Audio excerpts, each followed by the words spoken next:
Hey folks, David Stewart here. So let's get into it. This is Writestream number 10, which is going to focus on whatever topics you guys think are most interesting to you. And I'm going to start with super chats, and then I'll start working through things as you guys want. Rather than having an initial topic, I thought it might be good because it's the 10th one to just sort of go with what people want, because we usually make digressions anyway. So, thanks for joining me. I really do appreciate it. Let's jump into it and see if there's any super chats from before the stream started. I think I saw one. Okay. Cody Pendant says, New Zealand $10. Thank you for the 10 spot. Can't watch as I have to milk again. Last question. Okay, milk again. That's an interesting one. I guess you're a farmer or you are a mother. Last question I asked you. You said how farming helps build a good work ethic. Yet I'm struggling to channel my work ethic into my writing. Ideas on motivation. Thank you. So, motivation's a tough one. So I've been all over the gamut with not just writing, but with music, as far as being motivated to do it. A lot of times people think that you need to be inspired and like you need to have the heavenly light shining through you at all times in order to be able to produce creative output. But that's simply not the case in my experience. In my experience, being able to kind of power through it even when you're not feeling inspired, even when you're not feeling motivated, that's a really necessary part, because your motivation is going to go up and down. It's going to waver. Your excitement over whatever project you're doing is not going to be consistent throughout the entire duration of the project, and certainly not throughout the entire duration of your career. And at some point, I stopped playing live music years ago at this point. And one of the things that drove me to do that, there was lots of practical considerations. But I wasn't super motivated to get out my guitar and practice every day as required in order to maintain my skills to do that profession, to be a gigging classical guitarist. So at a certain point, I looked at it and I said, I haven't been motivated to do this for a long time. I've done it because I'm disciplined enough to do it, or because it's my job.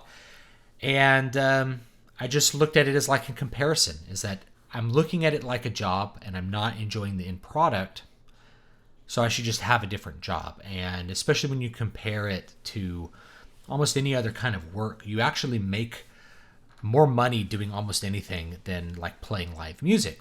And I say that and people will be like, well, you made like $500 a night. That's a lot of money. It's like, well, you don't see all the work that went into making that $500. And you're not making $500 every night of the week because it's impossible to book high-paying gigs with enough frequency to capture all of that. There's market saturation. There's all kinds of other things.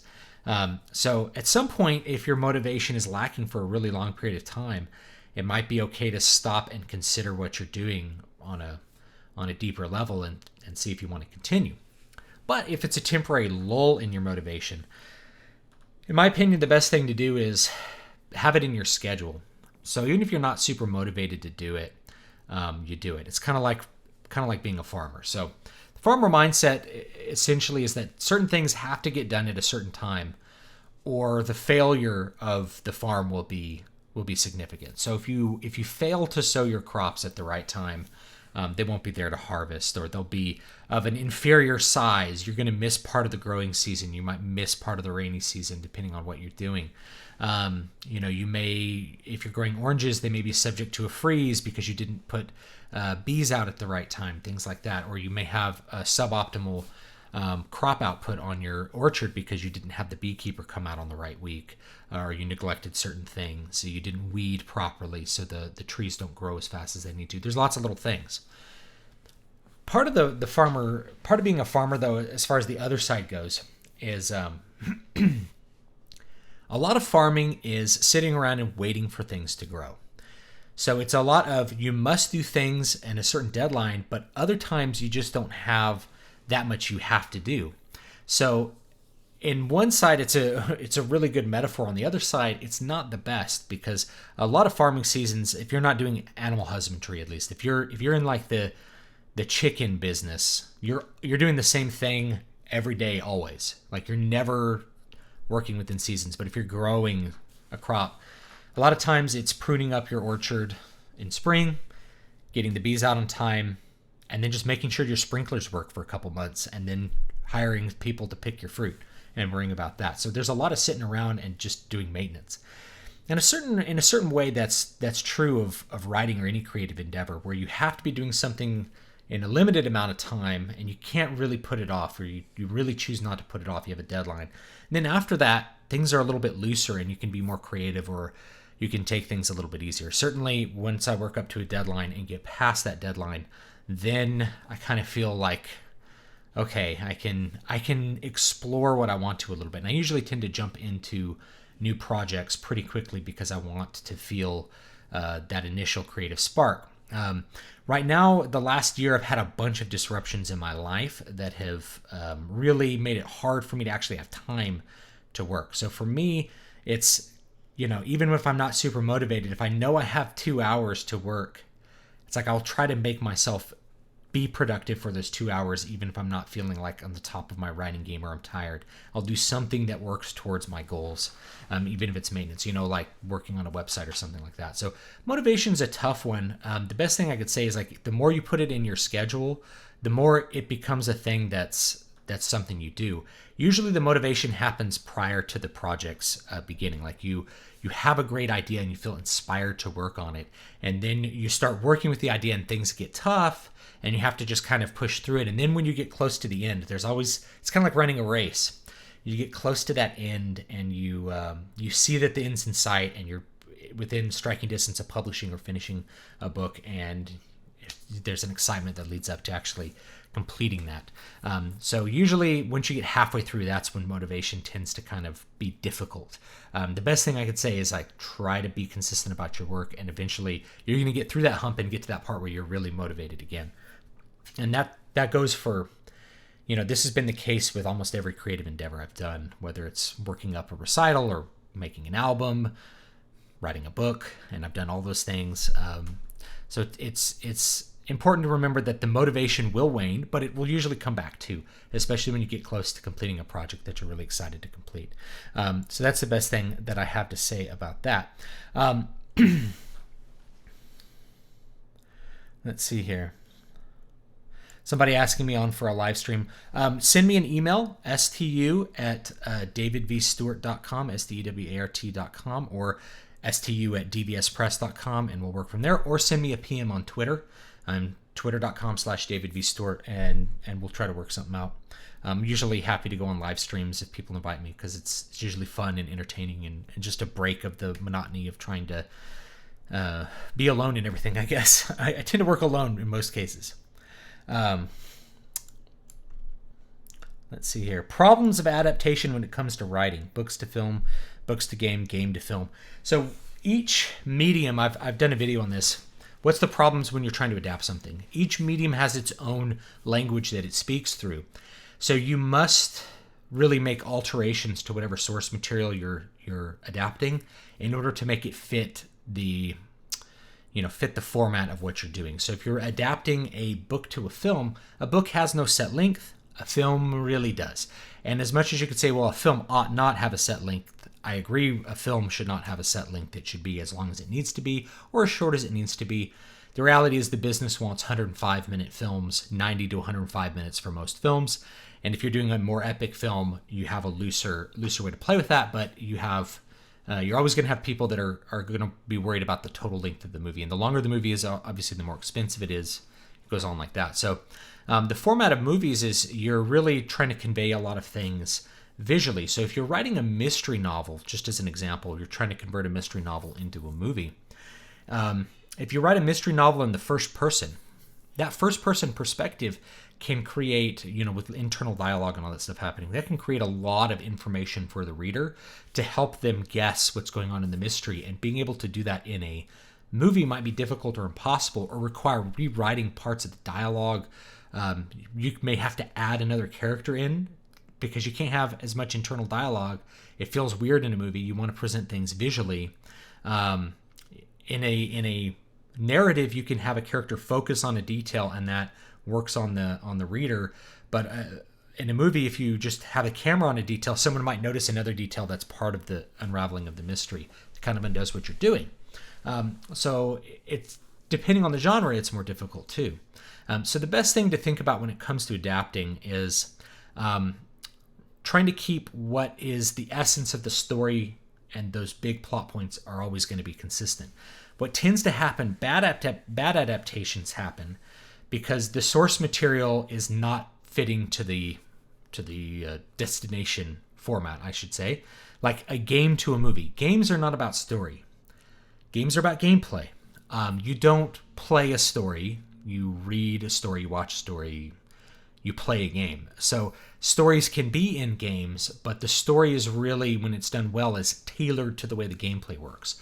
So if you were to have a movie adaptation of Dragon Age Origins, it probably wouldn't work out very well because so much of the story is tied into the way the gameplay works and the way the dialogue system works that it wouldn't make a whole lot of sense to transfer it. It wouldn't be quite as compelling a story because you were not involved in the making the little decisions there.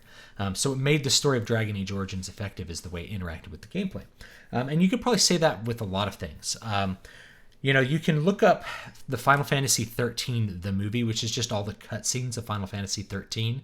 And it's really long. It's like 12 hours.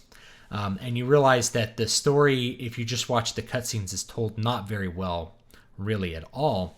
And therein lies the problem with the story as you experience it as a gamer. The gameplay is quite fun, and the way that the narrative is structured to help you explore complex gameplay is quite good as well, but it doesn't do the narrative service, so you tend to forgive some of those narrative problems. Other times, you have people that are adapting material, like if you go and you watch like the original Super Mario Brothers movie, where they look at Super Mario Brothers and they're old baby boomers or something, and they're like, what the hell is this? And so they throw it out and they write something zany that they think kids will like.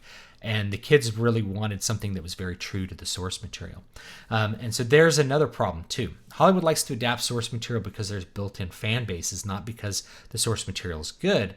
So if they adapt it faithfully, then the fans jump on board. And if they throw it out to do what they want to do, the fans get mad. But they've still managed to get the fans to watch the movie. So they tend to err on the side of throwing everything out and hoping to gain a greater audience. There are examples to look at from this with very well-known sources like Lord of the Rings or Harry Potter. And I would say in the Lord of the Rings movies, pretty much all the bad parts of Lord of the Rings, the movies, were the parts that Peter Jackson and company added into the movies to make them fit the movie format better. If they had made a more faithful adaptation of the novels, I think it would have come off as a better movie because the things that were added in feel awkward and out of place. They don't feel like the source material nearly as much as the stuff that's really close to what Tolkien wrote.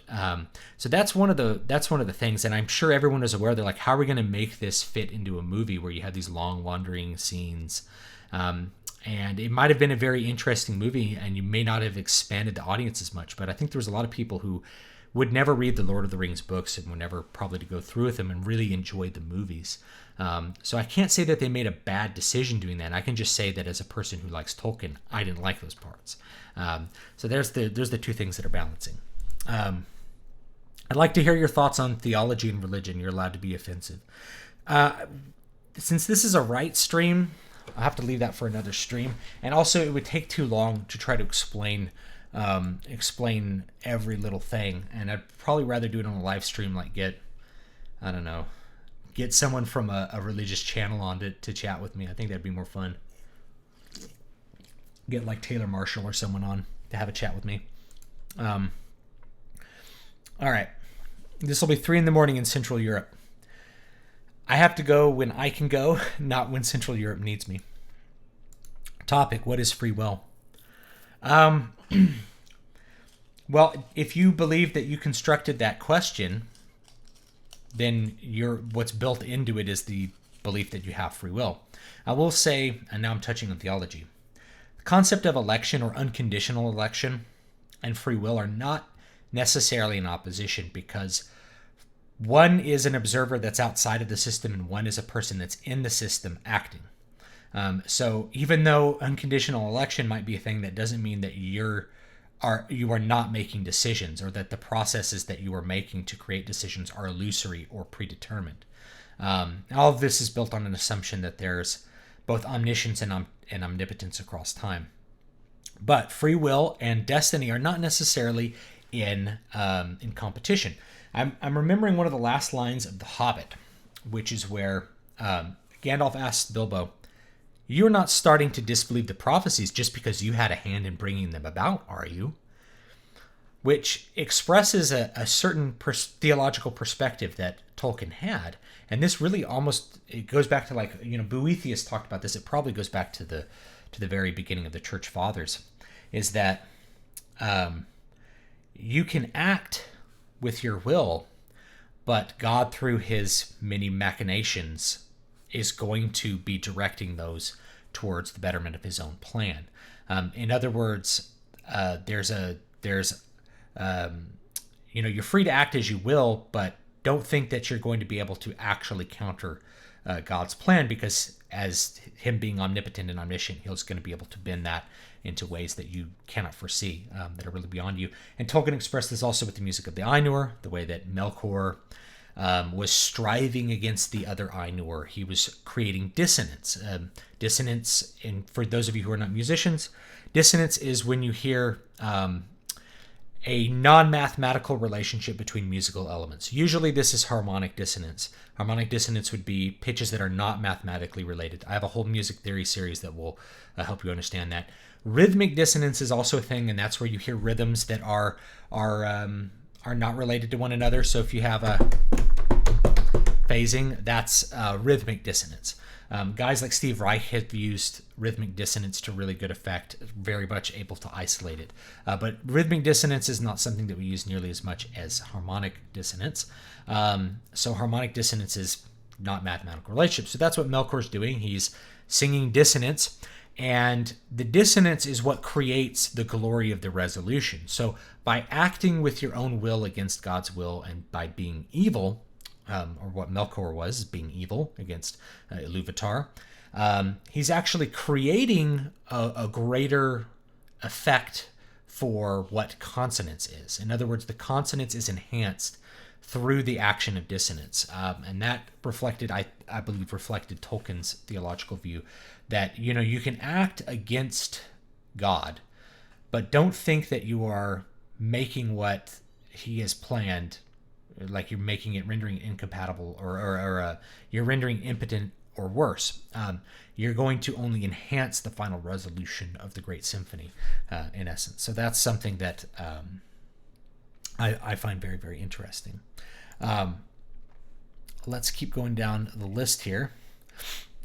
Same person before Cody. I'm writing a hero's journey-based story based on Hermetic philosophy and Jungian psychology and natural law, which all make up the character settings and magic system. What are your thoughts on living according to the principle over one's happiness and immediate gain? So that's an interesting, that's a complicated one. So Carl Jung, I think he may have believed in magic. If you go look up the Red Book and go look up some of the things that Carl Jung actually believed, I think he was like a believer in magic, like Aleister Crowley. And the more I know about Jung, the more I tend to reject what he says. And that's not because I'm smarter than him or something like that. It's just it's incoherent with the way I understand reality and the way I understand theology and things like that. But it'd be very interesting for a magic system because it almost is a magic system. So it'd be a really, really good topic for that. Now I went with like Platonic philosophy for my magic system, which is based on concepts and action and things like that. So that'd be pretty interesting. What are the thoughts on living according to principle over one's happiness and immediate gain? We do that all the time. That's called normal action or normal moral action. There's always something that's above you, because if you were to ask a question, hey, what's the worst thing that can happen to you? And most people, this is actually something that Nassim Nicholas Taleb talks about in his books. He would ask this question: what's the worst thing that could happen? And people would say, I could die. That's the worst thing that could happen. But then he would question them further, and then they would recognize that their own death was far from the worst thing that could happen. It's like, really? Your death is worse than your family's death, or your death plus your family's death, plus everyone you know, plus everyone you love, plus your country. And then once you get to that, you realize that your life is, even in your own priorities, is far subservient to all kinds of things above you.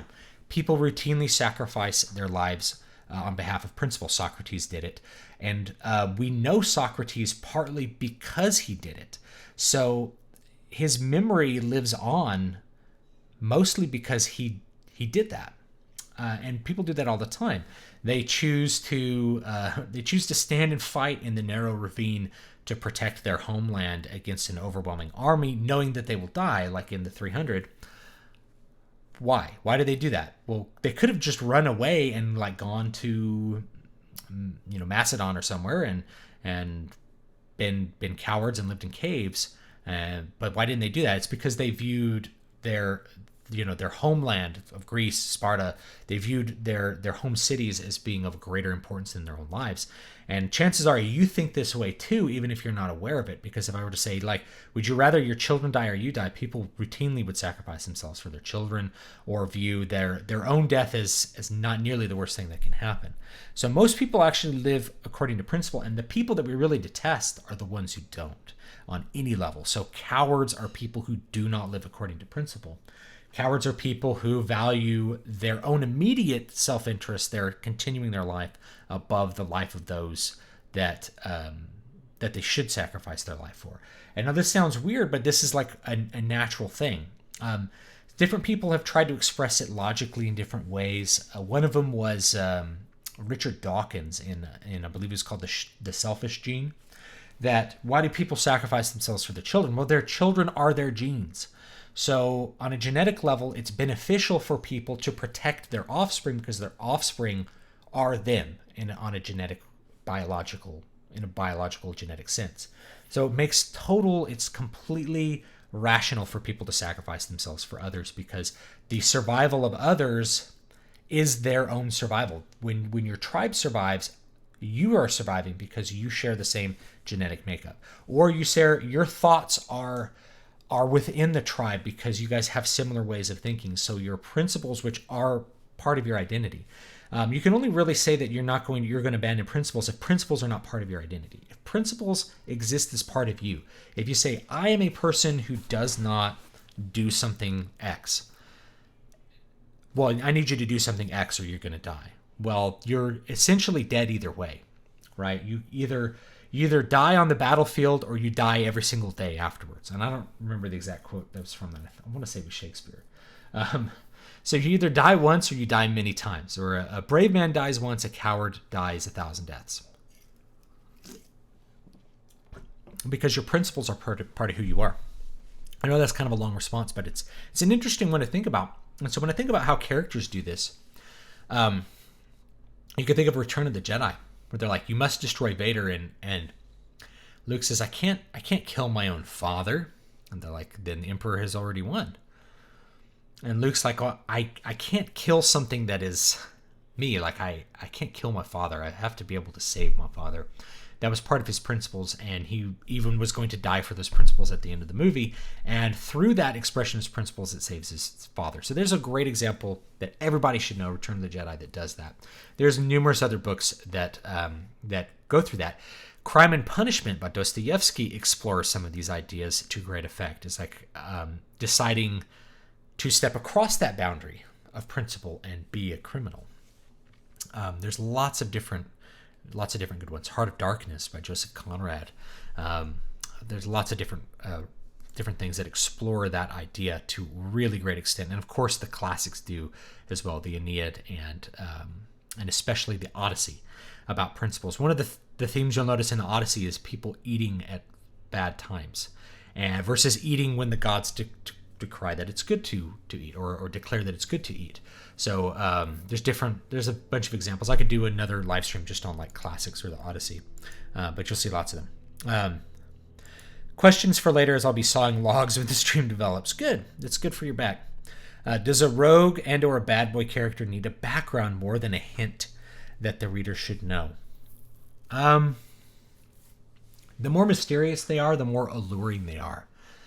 So the more you flesh out the background, the more you're going to give them pathos. You're going to have people feel sorry for them rather than admire them. So it depends which way you want to go.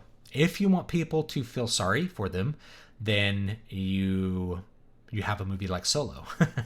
If you want people to be allured and attracted to the bad boy, you do just the way Han Solo was in the original trilogy. You skip the backstory. Because the backstory is only going to remove some of that. It's going to remove some of that detachment that makes them attractive.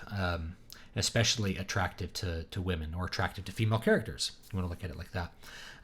So it depends how much backstory you want. If you want a bad boy that has a redemption arc that involves some pathos from his past, then yeah, you want to fill that out.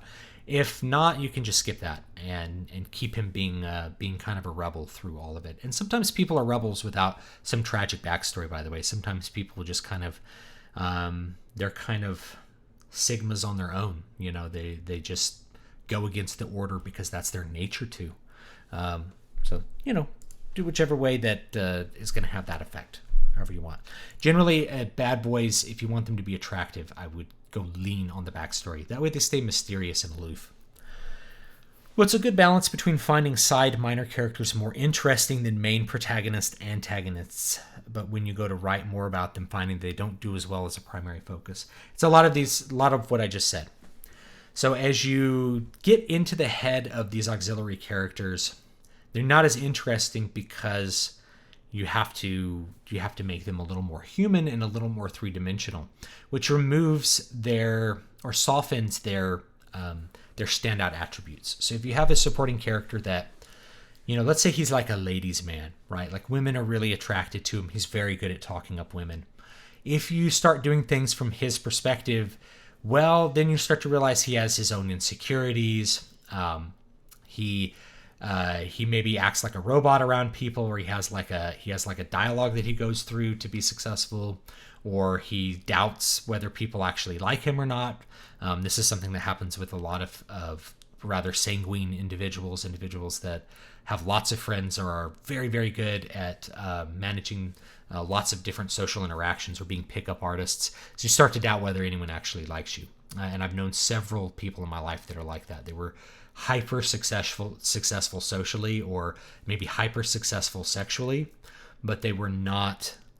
They always had like a kind of a doubt about whether people actually liked them or not, because they knew how to manipulate people, but not how to really express their own inner dialogue. So anyway, when you get deep into that, you realize that removes some of what makes them attractive as auxiliary characters.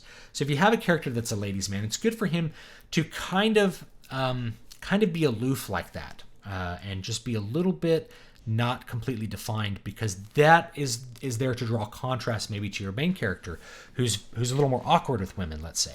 So if you have a main character and he's trying to figure out how to be, you know, more socially successful, which is a great growth arc.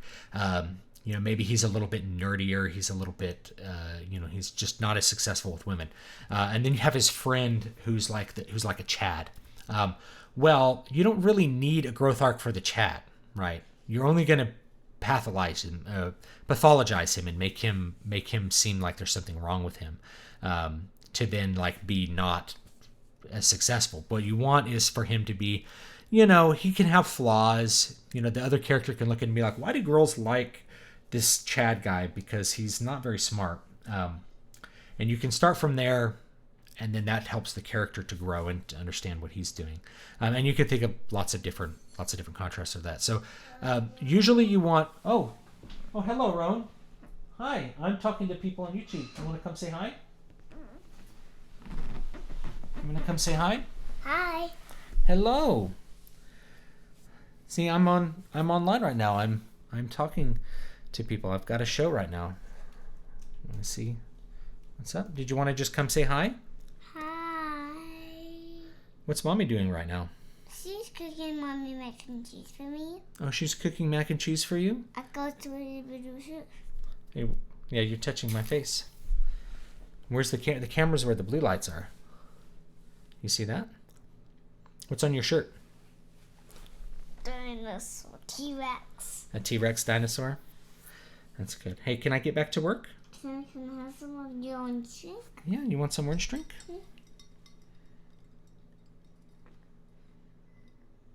You have your own, right, in the other room? Yeah. Okay. Do you want it? Oh, I don't need it. I have my own. That's why I made my own, so you could have your own and I could have my own. Do you want some? Do you want to make of yours? Yeah, I'll have some of mine too. That's good. You want some?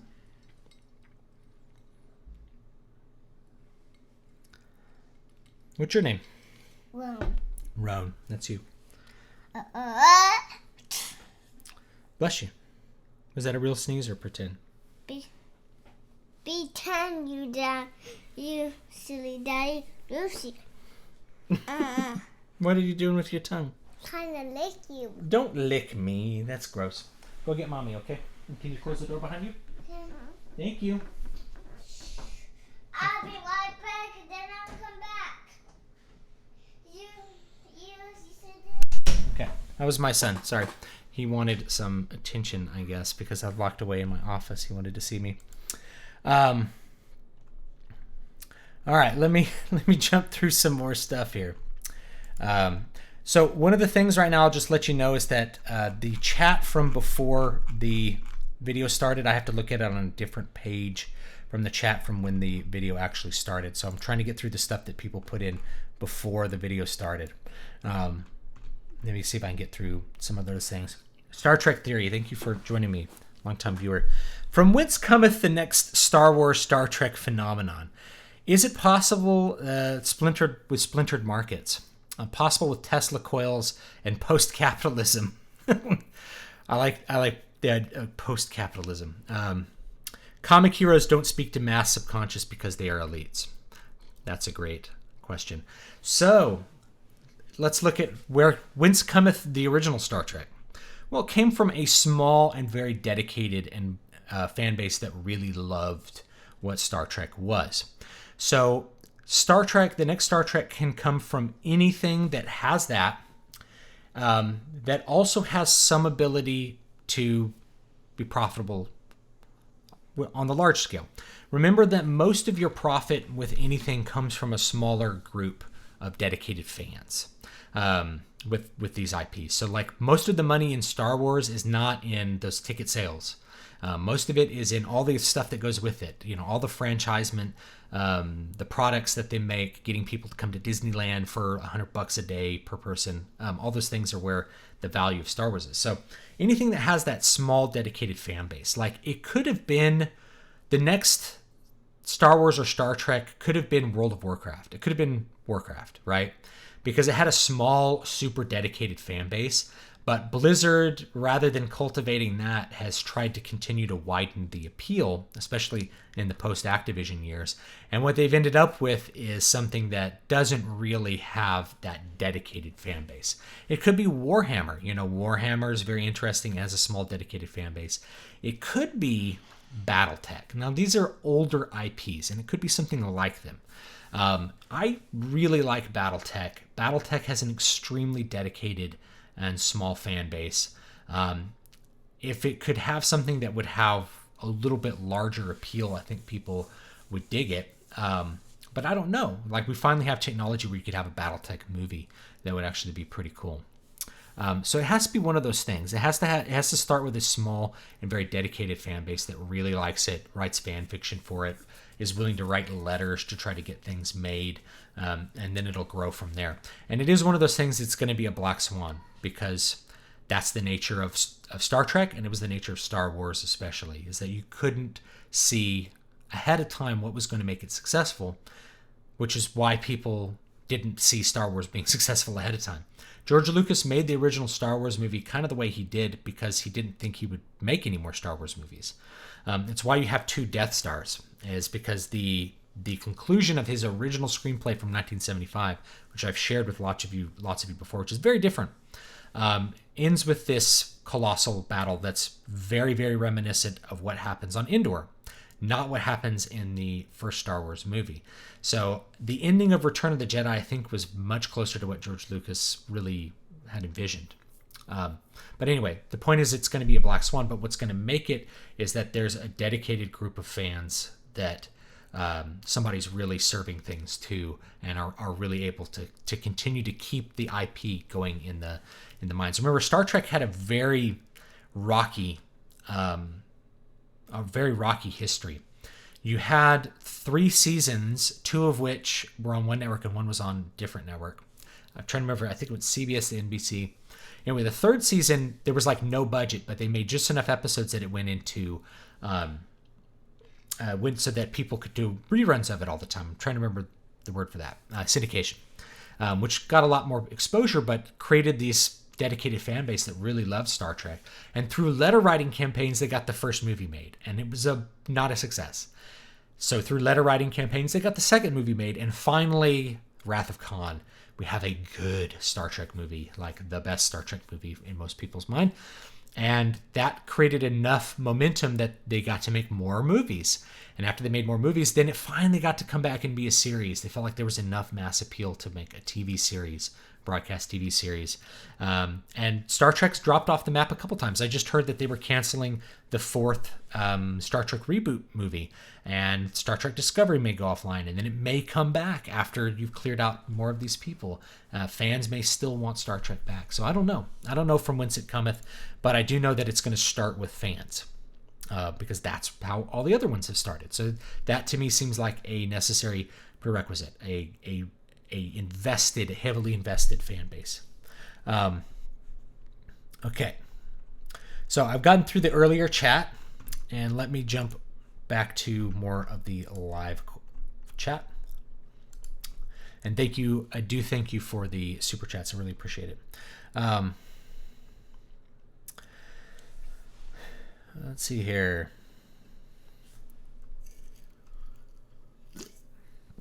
I'm making from Glitchy Gear. I'm making a story built upon heavy theming. Is it all right to not hammer home the theme message of the story until about a third of the way to mid-story and not convey it in totality to the end? I would actually say that's ideal. You want to start with story. Story is what's going to get people invested, not necessarily theme. The themes should be, that's part of that setting layer. That they should be running through everything, but not up front. And if you're doing something like Ayn Rand and you're having characters give long monologues about the theme of the book, you're probably doing it wrong. And that's not to say that I dislike Atlas Shrugged in totality, but it's not really good writing to do that, in my opinion. Versus, let's look at The Matrix. The Matrix, the full themes of The Matrix don't come home until the movie's almost complete, the first movie. And all the themes don't come home until the 3rd movie's complete. So if you look at that as a great example, the themes are part of it's part of the story. It's running through everything. The themes of my books are running through everything.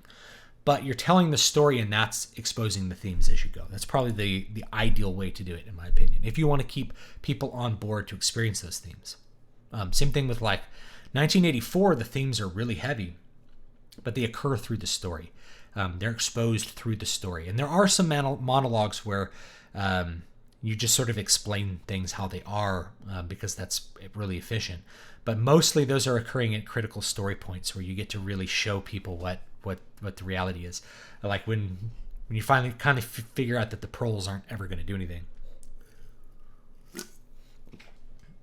Thoughts on Robert E. Howard's work? I'm a big fan of Robert E. Howard. And he was gone way too soon. And it's sad because I think he could have done so much more, and I think he would have been much better known than he is now had he persisted. But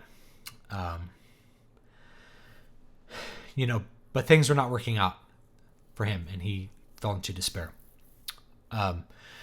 Robert E. Howard was a master of efficient and exciting storytelling.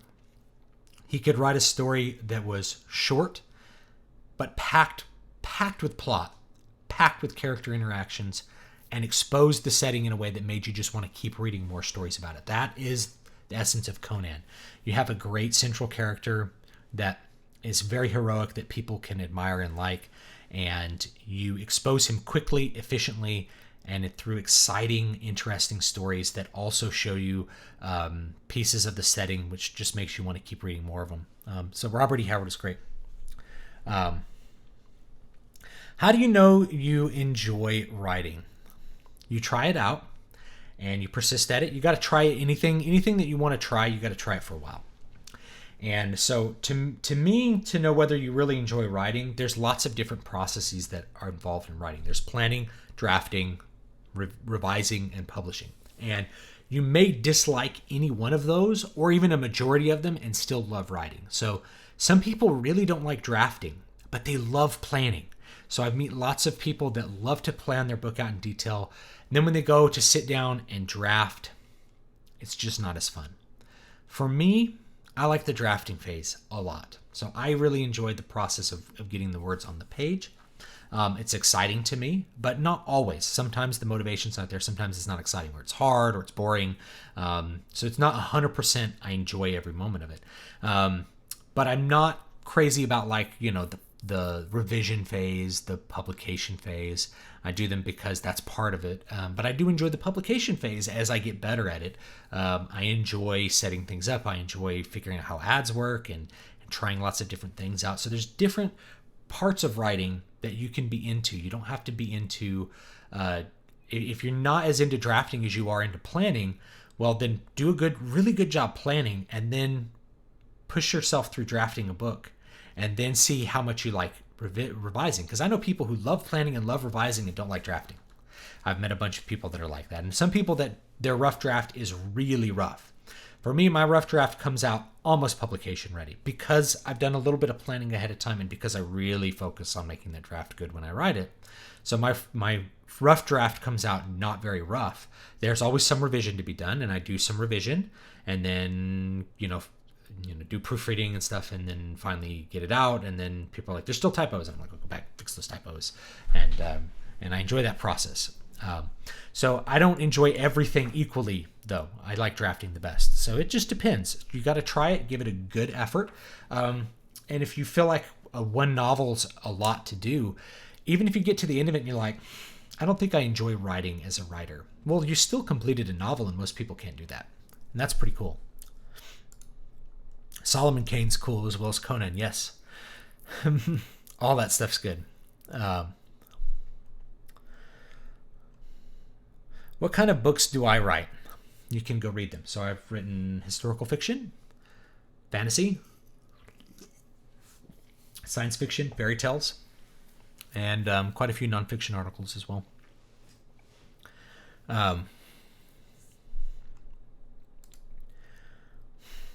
When would you like to do a video on Final Fantasy 12? Send me an email or find me on Twitter, and I'll if you want to do a video with me on like Final Fantasy 12 or something like that. I really like Final Fantasy 12. It's one of my favorite Final Fantasy games, and actually, a slight digression. What's cool about Final Fantasy 12, besides the fact that the systems are great, the gameplay is lots of fun, the systems are deep, especially if you buy the new version, which is based on the Zodiac International Job System, which sounds weird, but sounds better in Japanese. But it's based on that, so you can have a really unique set of characters that have 2 jobs each that interact in really powerful, fun ways, or you can just play it the way you want to. The game has like hidden bosses that scale up, so the gameplay's great. The aesthetics are top notch. I actually think, in terms of the aesthetic system minus the fidelity, it's the best aesthetic Final Fantasy game. I think it's better than Final Fantasy 13 as far as aesthetics go. Final Fantasy 13 has great aesthetics and really good fidelity.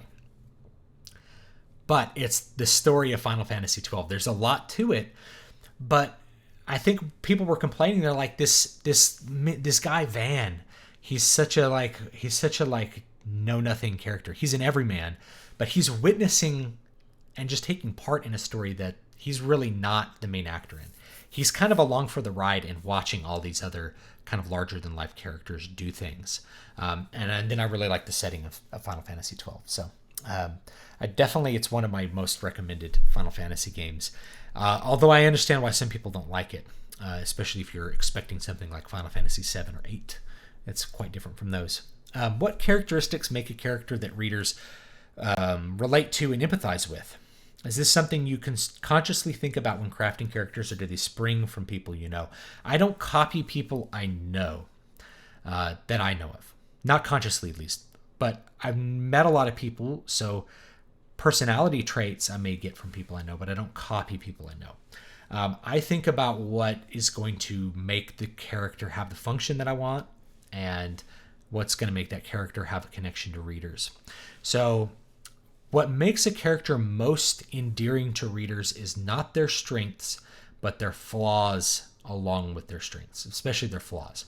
You don't want to make a character that's completely worthless, because you want people to not just empathize with the character, but really want to see a character be successful and be good at what they're doing. But you want to have a character that has some flaws that people can identify with. Really easy ones are like, if the character is a little bit socially awkward. Everybody feels socially awkward at different times. So having a character that misses a social cue, or doesn't say the right thing, or doesn't quite fit in with some social area, that is a really easy way for people to empathize heavily with that character, in my experience. So that's one of the reasons people really like Harry Potter, is that he's basically an abused child. Everyone, when they were a child, felt like an abused child at some point, even if they weren't abused, because as a child, you're powerless and you just don't have a lot of control over your life. So when things aren't going your way, it feels really bad as a child. But that's going to be true of say, any major character you want to think of is going to have some things that endear you to them. So social awkwardness is a good one. Another good one is something like temper. So Taoka Yoshio, my samurai character in Muramasa, he has this temper where he kind of snaps to judgment. And it's a flaw, but it's something that we can appreciate in ourselves, because we lose our temper. And he has the power to act on that temper, because being a master swordsman, if someone makes him mad, he can just like chop their head off. Which I don't think he actually does that, because I didn't want him to just be a murdering psychopath. But he does things that, he's always working against his temper and holding himself back, because he really, if someone insults Amaya, his companion, he really wants to just chop them to pieces. Which is something a lot of people can identify with. So that's something that's a little bit easy. So yeah, giving them flaws is a big thing. So if your characters have a couple of flaws that are easy for people to empathize with, I think that goes a long way. Game of Thrones is bad now, from The Adversary. I didn't like it at the beginning. I read the first book, and I thought the first book was pretty good, but I didn't really want to continue the series. I didn't really like the TV series. I thought it just wasn't very interesting to me. Maybe it's because I already knew what was going to happen. But I don't know. There was nothing in it that drew me in or made me want to keep watching. Visually, it didn't excite me very much. I like Sean Bean, but that's probably it. Now, it doesn't mean you aren't allowed to like Game of Thrones. It's just something that it's not really appealing to me. It seems like a very well-made show. George R.R. Martin's not a bad writer. He's good at writing his books. But they're just not the stories that I really want to read, I think.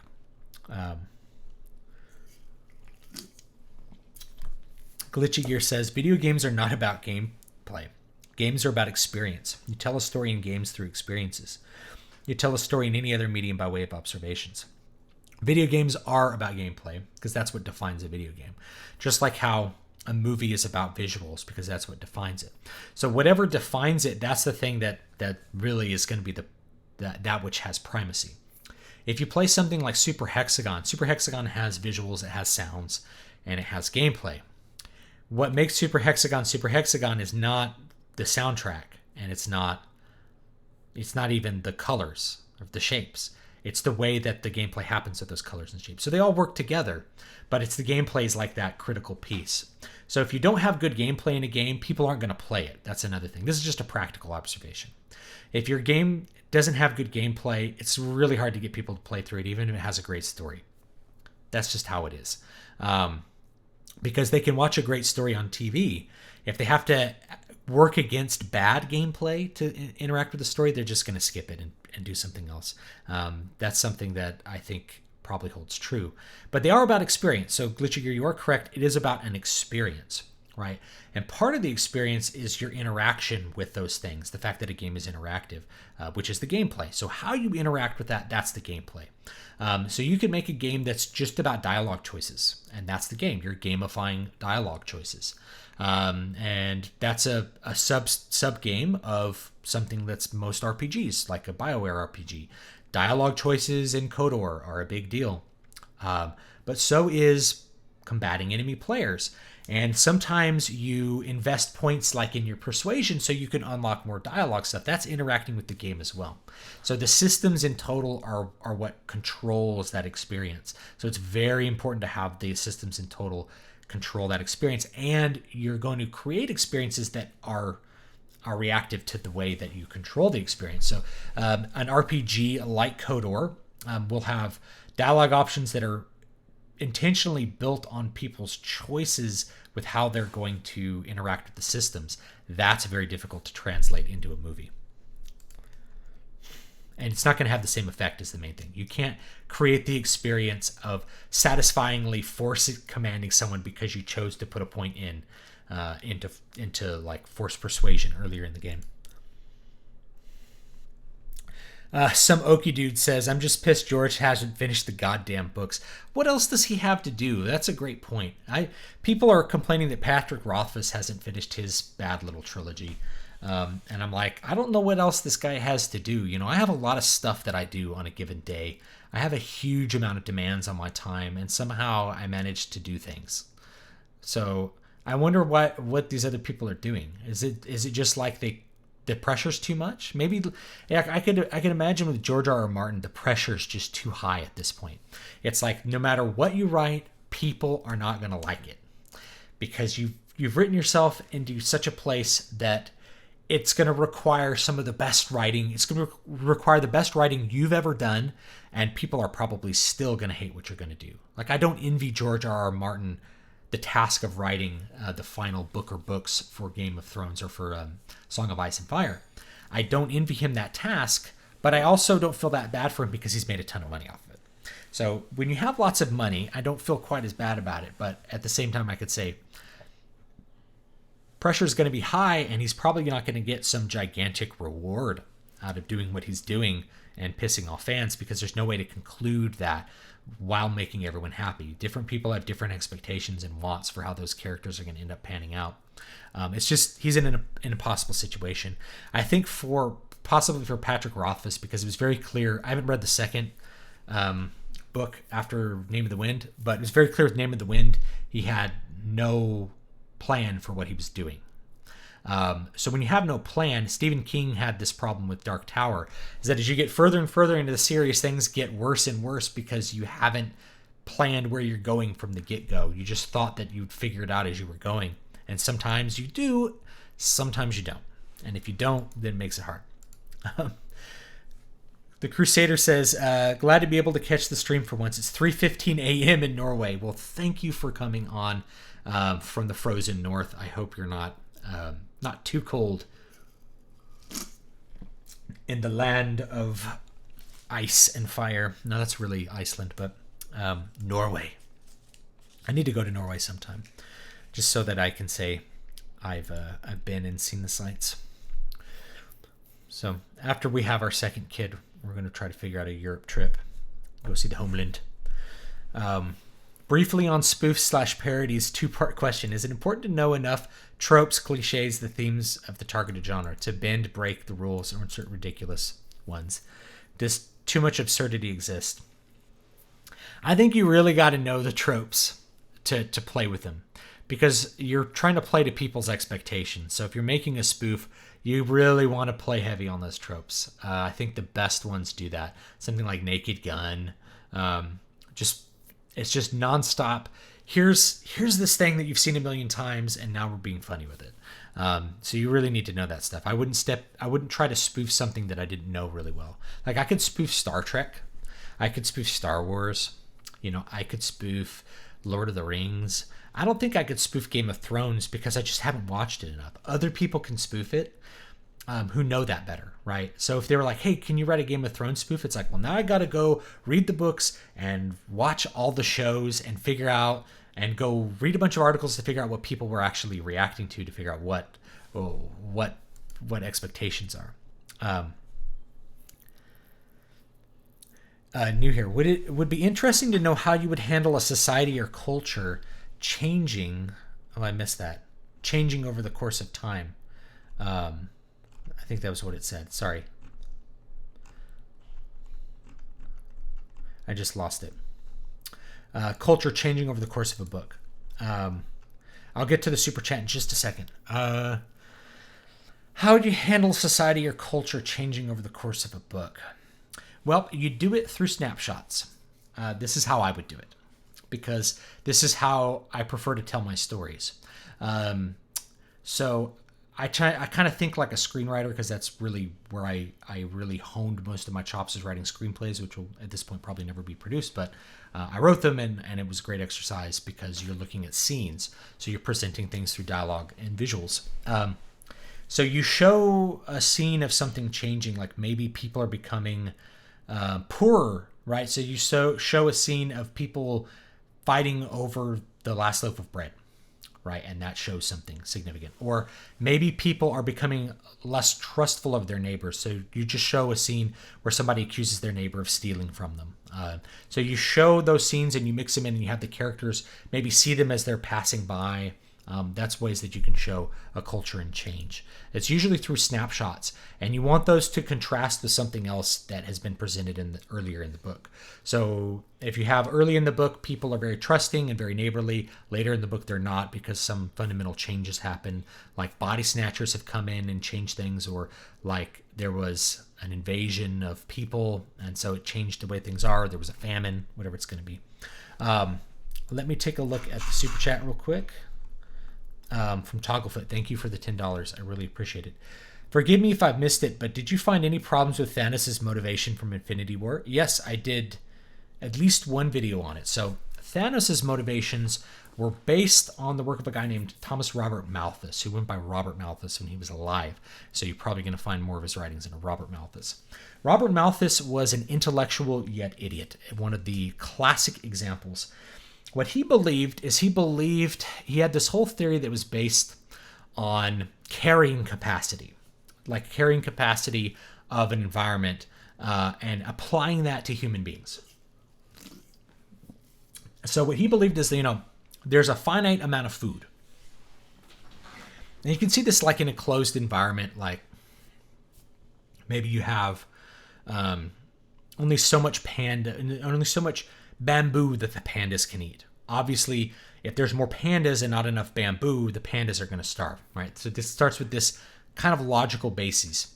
And what he said is that food supply increases linearly, but population increases geometrically. It doubles. The problem is both of those are false. And they were not based on history. They were not based on anything that I can tell. He just conjured this out of the mist, and it's influenced literally generations of people into thinking that there's an overpopulation problem.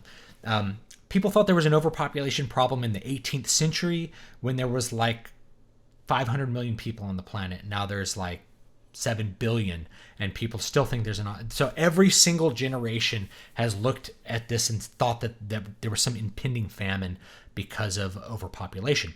The reality is, and this is true today. So I live in California, which is the most populous state in the United States of America, and over 90% of the land in California is undeveloped, meaning it hasn't been converted for use for food, and it hasn't been settled by people to live in. And it's the most populous state in the Union. The densest populated country in the world, I think it's actually Singapore, but I use Japan as the example because it's a larger landmass. Even Japan has the highest standard of living in the world, and like the best health in the world, and has no food scarcity despite being overpopulated. Because what is really happening when you look at really poverty-stricken places in Africa, what you're not seeing is overpopulation. You're seeing extreme poverty. And there are causes for that extreme poverty, but the causes are not there's not enough food. In many cases, the people who are starving in Africa live in an environment that's so rich they don't even have to grow food. It just grows naturally on the trees in the rainforest and the jungle. Like their environment's so rich and so able to produce large amounts of crops. Why aren't they producing crops and eating them? Well, they're in war-torn countries. War creates famine, even if you're in an environment that can produce huge amounts of food. There's lots of things that happen that cause famine. But famine is caused by extreme events, not carrying capacity. And you can look throughout history. This is the case. Back during the Roman times, they imported food into Rome from Egypt and from Sicily especially. Those are the two big places. They brought in grain, and they had a grain dole in Rome. And there's been books that are written about the grain dole.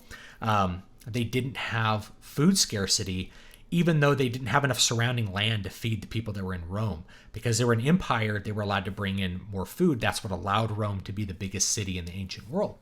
But even then, most of Italy was unsettled. The vast majority of it, just no one lived there. It was wilderness. You had to march through wilderness to get to different towns. So what prevented people from making more food wasn't that there wasn't enough land. There was some carrying capacity. It's that there wasn't people there to farm it, and then there was difficulties bringing the food to where other people wanted to concentrate themselves. The fact that you had cities growing all the way up to where Robert Malthus was indicates to you that there was an increasing efficiency of the food supply.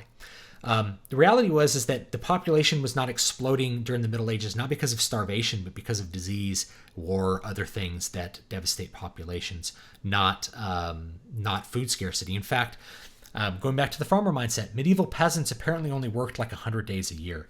So if they only worked 100 days a year, they probably weren't starving. Because if they were starving, they would work more. They would grow more food to not be starving. They'd be working larger areas of land. They worked enough land to feed themselves, then their lords and their knightly retainers, the men-at-arms that protected them, and have enough food to eat themselves. And famine occurred when there was large-scale war or some other event like a potato famine, some kind of disease that wiped out the crops, some unseasonable bad weather that damaged a lot of the crop production and produced famine, not carrying capacity. So Robert Malthus was wrong about the past, and he has been consistently wrong about the future. He's so wrong, it's unbelievable that people take anything he says seriously. He's one of the original intellectual idiots. Sits up in an ivory tower, divorced from reality, never farmed a day in his life as far as I know, and presumes to tell people that there's going to be some impending famine because they're just going to, the peasants are just going to replicate out of control when they have so much extra food. That's what he thought, that people were going to act like mice. And that wasn't the case. People, during scarce times or during stress, they change their reproductive behavior almost automatically. People are conscious beings, and they're also complex organisms that don't just act like mice or lemmings. Even lemmings don't act like lemmings. So that's my bit on Robert Malthus and Thanos. Now, Thanos' motivations were stupid because of a number of levels. You don't have to know everything about Robert Malthus. Just know this. If the population doubles every 30 years and you wipe half the population out, you have now created the crisis that you have today 30 years from now, because people are just going to double, right? So if you wipe out the population, they just keep growing. So you'd have to be immortal and kill half of the people every 30 years, which sounds like a lot of work and also horrible. Or he could have snapped his fingers and just doubled the resources or something like that. So even if you accept all of what Robert Malthus says, you just don't kick the can down the road one generation. You haven't done anything effective to prevent this horrible collapse that'll happen from overconsumption. There's just no reason for him to have done what he did. Now, if you go with the comics, it was a much more psychotic thing, which is he wanted to impress, I think it was like a personification of death, or maybe it was Nyx or something, right? Like a goddess of death. He wanted to impress her by killing lots of people. Well, that's a better villainous intent than trying to create a noble intent out of an IYI theory from however many hundreds of years ago. So I did a whole video on it, but that's the summation. You can look up the work of Thomas Robert Malthus. People will talk about it. I first encountered it in an AP biology class in high school. I was taught about Malthus, and it was very convincing when I read it, until I was exposed to people who were smarter than me at the time, especially a couple of my college professors who were actually humanities guys, Victor Davis Hanson and Bruce Thornton, were basically like, that's not based on anything. Like, that hasn't happened. The evidence is just completely contradictory to those ideas. And of course, I was taught about the Malthusian ideas in the space of a government-run public school, in which there's no consequences to bad ideas. So this is the mark of an intellectual yet idiot, or the problem with intellectualism in the intellectual spaces or the academic spaces. Is that if you come up with a bad idea that doesn't adhere to reality, nothing bad happens, and that idea can just persist for hundreds of years. Even with socialism, you have people trying to create socialist America that are completely immune to the way socialism has panned out in other countries. Like you can't show enough examples of like collapsed economies or like mass murder for people to say like, no, we shouldn't become a socialist country. And it's like, well, this time it'll be different. It's because the people who promote those ideas are isolated from the consequences of those ideas. Anyway, long digression. Let me head back up and see what else people are saying. So I really appreciate the super chat. I really do. Let's see here. Games try to be movies. This is from Mr. Max Boyven. Games try to be movies, and movies try to be video games. You get these story-heavy game full of cinematic, and those movies full of actions and no plot. Yeah. And they're worse for it. They have to be in the correct format. Let's see here. Final Fantasy 12. How do you avoid writing characters that may fall into a stereotype or stop them from coming off as cliche? Love your streams, by the way. I appreciate that, Film Girl. So think of the stereotype and change one thing, and then it's not really stereotypical. So stereotypical bad boy, wears a leather jacket, is a Sigma, kind of rebels against the order. Girls are attracted to him. He likes Pokemon. Boom. Okay, now he's breaking out of the stereotype. You have something to surprise people with. And then he has some way to connect with the female interest. She really likes Pokemon. So you have the dude in the leather jacket. Finally, the girl wants the bad boy, even though he's kind of a jerk, but they get into it with Pokemon or something, right? So there you go. Just come up with one thing that's really kind of outside the norm, and you'll probably have a really fun, likable character. So like a bad boy that's into D&D. I actually did this in a screenplay I wrote with Matt Wellman, my brother-in-law. We had a jock who ends up in this situation where he's living with these nerds that are really into video games and D&D, and he ends up really liking D&D. So he starts off as a very stereotypical Chad jock and ends up being having this nerdy side to himself that he really ends up liking about himself. He really likes role-playing and doing those sorts of things, and so it becomes a much better way for him to grow, is to grow kind of sideways into understanding other people that he before kind of thought as weird social rejects. He doesn't hate them or anything, but he just thinks they're weird until he comes to understand and like the same things that they like, and then he finds a new passion. So that's a cool way to do it. Thanks for answering my question, but I think you were just explaining what Tolkien was thinking about free will, and you did not give your definition of free will. Free will is being able to decide to write that message that you wrote me. Free will just means that you have choices, and you can decide to do them or not to do them. So the idea that there's no free will, and even if you're like completely deterministic, you have to ignore something that, like, you have to believe that there's no stochasticity in the universe. There's no randomness in the universe for there to be no free will. So if there's randomness in the universe, therefore there's free will. That means that you can choose to do something or not choose to do something, or act randomly or not randomly. The fact that you can think and have consciousness and weigh options means you have free will. This is different from a character in a story that does what I tell them to do. There's no internal dialogue for my characters. You have internal dialogue. I think, therefore I am. The fact that you're talking indicates you have free will. I guess I would have liked Tolkien more if he wouldn't have been ripped off by so much more. It made me hate dwarves. A cliche character isn't always a bad thing. This was Sir Styles of Moxley Jr. Yeah. A static character can be a cliche and be very effective. Do you think there's a limit to what one should write about? I.e., is there something that is just too brutal or taboo to be digested by most people, thus making it unwise to write? Absolutely. Do you... now, there's a famous book called Lolita. I'm trying to remember the name of the writer. I've actually... I've only read a portion of this book. I've never finished it because it's gross. And most people think of it as like a pedophilic fantasy when really it's about like abuse. But it's still not pleasant to read. So there are limits, right? Whether you want to choose to acknowledge those limits, that changes your interaction with the audience. So writing or drawing a manga like Berserk focuses the audience a little bit more. Having people's intestines spilling out and getting chopped in half, and sex and nudity and those sorts of things. It narrows the audience because the more of that you have, the more people are going to just self-select away from it. There are things that are going to be too brutal for you to easily put out into the world. One of them is like really hardcore, extreme fetish violence or rape. Those sorts of things are probably anything that you think would get you jailed in EU countries.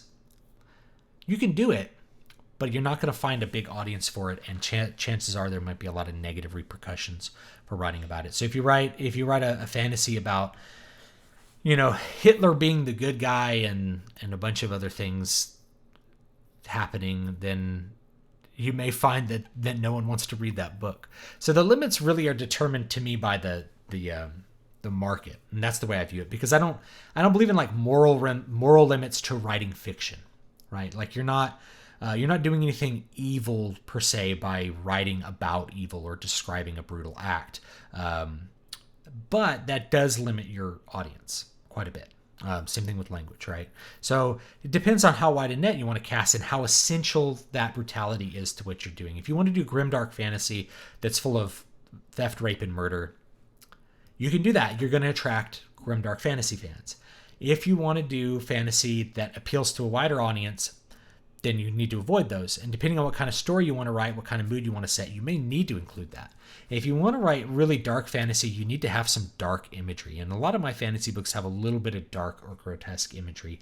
I think that's necessary, but I don't push it. I don't. Somebody reviewed one of the Eternal Dream books and said, there was some like extreme gore in it. And I looked at it and I'm like, there's nothing. None of the gore is what I considered extreme. But other people have different ideas of what extreme gore is. So to me, something that's meant to be highly contrasting to what's surrounding it and just kind of a little bit brutal was really brutal to other people. So it is definitely a matter of perspective, which also makes me clue in that I've written stuff that's way more hardcore. Muramasa Blood Drinker's in the name. There's a lot of gore in it. And that's just the way it is. I wouldn't want to write something about brutal samurais chopping each other to bits and not have the gore, because it just wouldn't have the impact. It wouldn't be correct. So I think the limits are more determined by the market. Also legality, right? Like if you live in certain European countries, you can't publish that stuff. Certain Asian countries, you're not going to be able to publish that stuff. Or it's going to have to be censored. So it's an unwise thing. But it depends. You can always write with a pen name, by the way. So if you want to write like extreme erotica, you can do it under a pen name, which is going to shield your personal brand from what you're trying to write, which is what I would do if I were going to write something that was like really like off the reservation as far as that kind of stuff goes, like romance, not just romance, because I don't write romance, but if I wanted to write something that was really weird, I'd probably do it under a pen name, because I'd rather have my wide audience not reject the books that they would normally like. So I'd rather kind of separate that out. I guess that's just the way I look at it. Selfish genes? What about adopted kids? Yeah, you got a great point. So Yakul says, or Jack Cool, I'm not sure how to pronounce your name, sorry. Selfish genes, what about adopted kids? I don't know.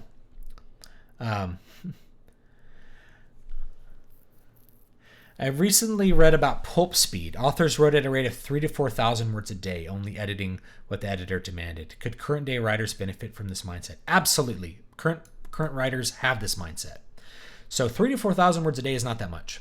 The most words I've written in a single day is about 12,000, I think, right? Which is a whole book for some people.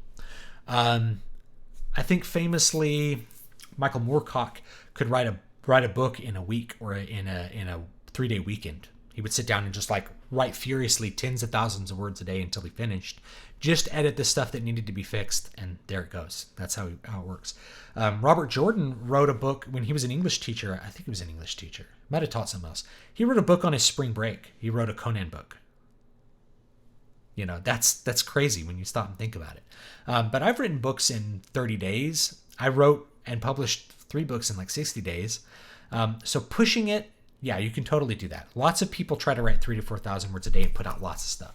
But, you know, there is a little bit of quality quantity thing there. If you're carefully considering every sentence, 3,000 to 4,000 words is hard. And it saves you time on the editing part. Thoughts on having 2 separate sources of magical power that are capable of the same effect. For example, magic and psychic power that may function differently but have the same potential superpowers. I don't know. I don't think I can answer that. You have to figure that out. I don't think I have a good answer. Sorry. I don't like half the genes argument simply because only approximately half of you makes it into your children. A spiritual moral explanation is far more satisfactory to me. Now, I agree with that, except chances are your children are more than half you. Because you have to remember, I should say classically, you were marrying someone within your clan and within your village, which meant you actually had more genes in common with them than anyone outside. So your wife might actually be like your second cousin, in which case your children are more than 50% you. There's some percentage above that because of inbreeding. And as I say that, people will be like, my ancestors inbred. It's like, that's just the way things were, is outside of cousins, you know, it's pretty much okay. You know, you're not developing. But the reason people have blue eyes is because of, you know, isolated populations breeding with each other. The reason people have red hair, blonde hair, all the weird European traits that exist with each locality. You know, you go to Scandinavia and everyone has like blonde hair and blue eyes, and you're like, well, how did they get that way? I guess people in Scandinavia just have that as well. It started with a small population of, you know, Danes that just bred with other Danes and no one else. And so if they liked blue eyes and blue eyes were advantageous, boom, everyone had blue eyes and they spread out. That's how it worked. Versus, you know, it's true of anywhere. There's more genetic variance within a quote race than there are between them. You may have heard that. It's not actually true, but the point is that if you have a race that's like sub-Saharan Africans, blacks, each area, each tribe and nation has very different genetic characteristics due to breeding with each other rather than with others. So your children actually are more than 50% of you. I don't accept this selfish gene one, but it's a very logical explanation, is that you are in that. But intellectually and spiritually, your offspring and your nieces, nephews, the other people in your tribe, they're part of you too, because they share your values and they share your ideas. So they're also part of you. Sorry, going back to an earlier one. Let's see here.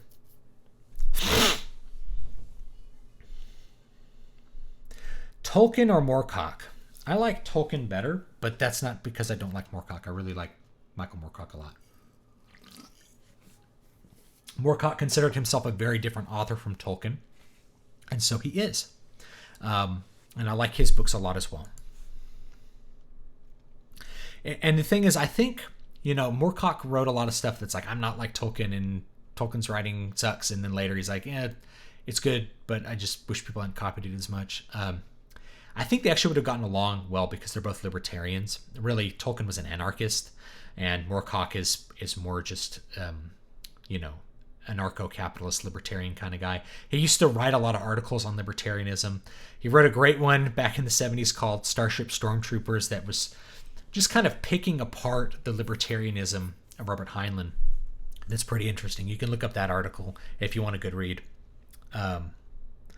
Your genes are lost if you die without having procreated. Not necessarily if you preserve your nieces and nephews, they have some of your genes.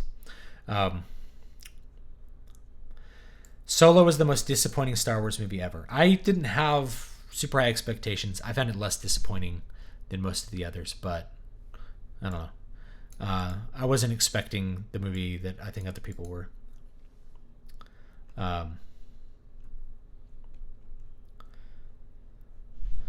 Jeans. Hello. Oh, yeah, this is all my kid coming in. It's not my daughter, that's my son. We just haven't ever cut his hair, by the way. He's very cute, but he's a boy. Don't feel bad that you called him daughter. We'll get his hair cut here eventually. Super chat from Kaku. Is horror comedy just obscenely graphic slapstick? I think so. I think that's accurate. Little Shop of Horrors. A lot of the comedy, there's comedy that's independent of the horror, but the comedic horror elements are extremely graphic slapstick. What about the Addams Family? The Addams Family movie with Christina Ricci, where they're like cutting the limbs off and there's blood spraying everywhere. That to me was hilarious, but that's because it's extremely graphic slapstick. I think you can say this. What was it? Not Shaun of the Dead. Hot Fuzz. Both Shaun of the Dead and Hot Fuzz. Hot Fuzz was like extremely graphic slapstick. There's this part where somebody pushes the corner of the church off and it goes and it lands on this guy's head and he's like, and there's blood everywhere. And I was just rolling on the floor. I thought it was so funny. There was no like deep irony that created that laughter. It was just a really funny image, and it was very horrific. And it was horrific enough that I think I'm trying to remember who I was watching with. They're like, this is gross, I have to turn it off. I'm like, this is hilarious, you know? So I do think a lot of horror comedy obscenely graphic slapstick. If you took the slapstick out of it, where's the comedy? Comedy's probably independent of the horror. Or Deathgasm. Deathgasm's horror comedy, and I love that one as well. That was like a movie that was made just for me. Super chat from Leo Garcia Cuesta. Sorry if I'm taking too long to get to these super chats. $10. I really, really appreciate that. Looking for advice. How would you handle developing a script that has multiple factions dueling for supreme control in the beginning of a spiritual war? Wow. So, exposition. So let's talk about exposition. There's a couple ways to do exposition. You can do direct exposition or indirect exposition. Direct exposition is where you have a narrative at the beginning. Think of the beginning to Lord of the Rings, the movies. You know, Sauron created these rings of power, and this happened, and here's the battle, and, you know, you have an explanation there. So you could do that. That's extremely efficient. However, that's kind of out of style at this point. The other way to do it is to do it indirectly. You show that there's two different factions.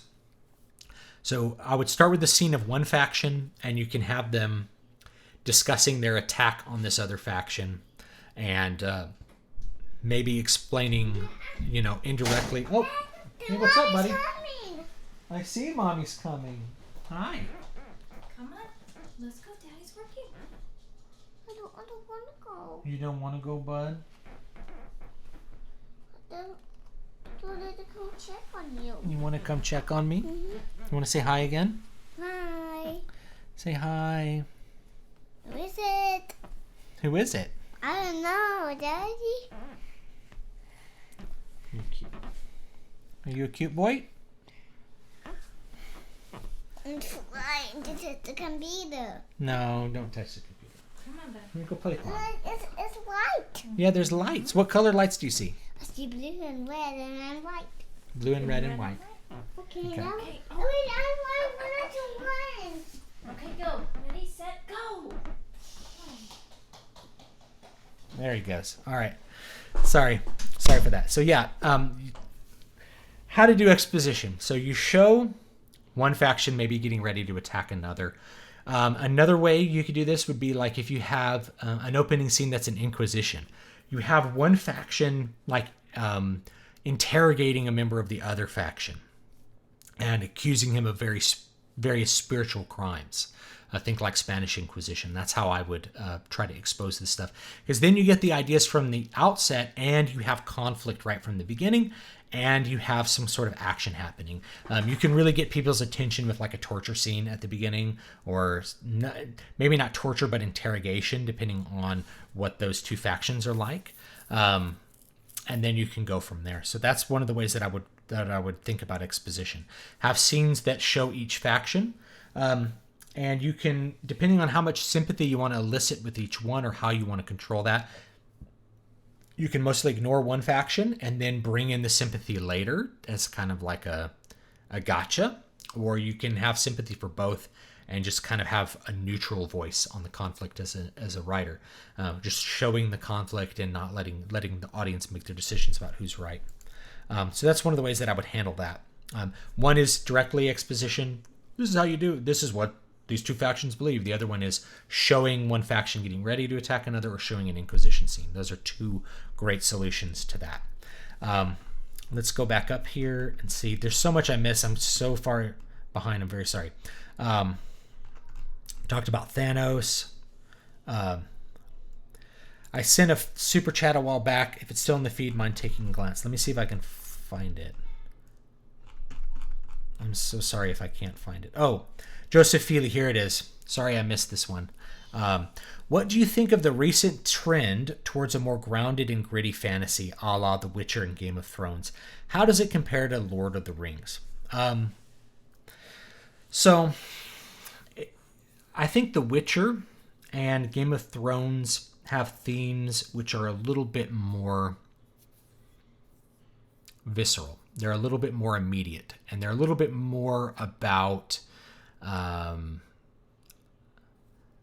should I put this? They explore a more immediate part of humanity versus Lord of the Rings explores bigger concepts to me. So I don't think there's anything bad about it. I like dark fantasy. I like stuff like Berserk. I like Witcher. If you want to read good classic dark fantasy, I'd recommend like Black Company books by who is that? Glenn Cook. I like those a lot. When I compare them to Lord of the Rings, the conflicts are not as important. This is not completely true for Glenn Cook. The conflicts are not as important. The other thing is the heroes tend to be a little bit harder to identify yourself with. You have to like him in the same way that you like, say, Tony Soprano. They have to be a little bit not as virtuous because the dark world demands that they be a little bit less virtuous. But that can be very intriguing. A character like Guts from Berserk, who is just relentless and not particular. He's virtuous in his own way, but he doesn't exemplify kindness or anything like that. He's just a nonstop killing machine. That can be very interesting to people, especially people who are very used to more tame kind of fantasy. Although Lord of the Rings has its own darkness to it. It's actually quite dark, especially at the end of the book. You know, the Return of the King is quite dark, both in the movie and the book. So I wouldn't say that Lord of the Rings lacks darkness, but what it lacks is that visceral punch, that close up on having a character do something that's rather wicked, like hurt another person or kill them or have them executed, witnessing an execution rather than just a battle where it's people who are the good guys and the bad guys. Where I see the lines get crossed in these newer ones is you have more anti-heroes or just heroes that are a little more Machiavellian. They're a little bit more realistic and down to earth. And I think a lot of people appreciate that. It's intriguing. It's interesting to them versus a character if you have a character who's very, very virtuous, they're not particularly interesting. It's why even with the last like Superman movies, they had to kind of dirty him up a bit to make him appeal to modern audiences. Modern audiences want, at least this is the perception, they don't want people that are pure paragons. Paragons are usually best for those outside roles and not for the main roles. I like gritty fantasy. I like things that have a punch to them. So I like them a lot. And obviously I like Moorcock. Moorcock is pretty dark. the really dark stuff like Glenn Cook or any of that kind of stuff, that's interesting in and of itself. And there's an even there's kind of a quality to liking something that's visceral that way. It has a cool impact. Like, people like reading sex scenes, people like watching sex scenes, even if they normally have sex as a human being, right? They end up liking them because it's kind of titillating. That titillating experience is interesting in and of itself.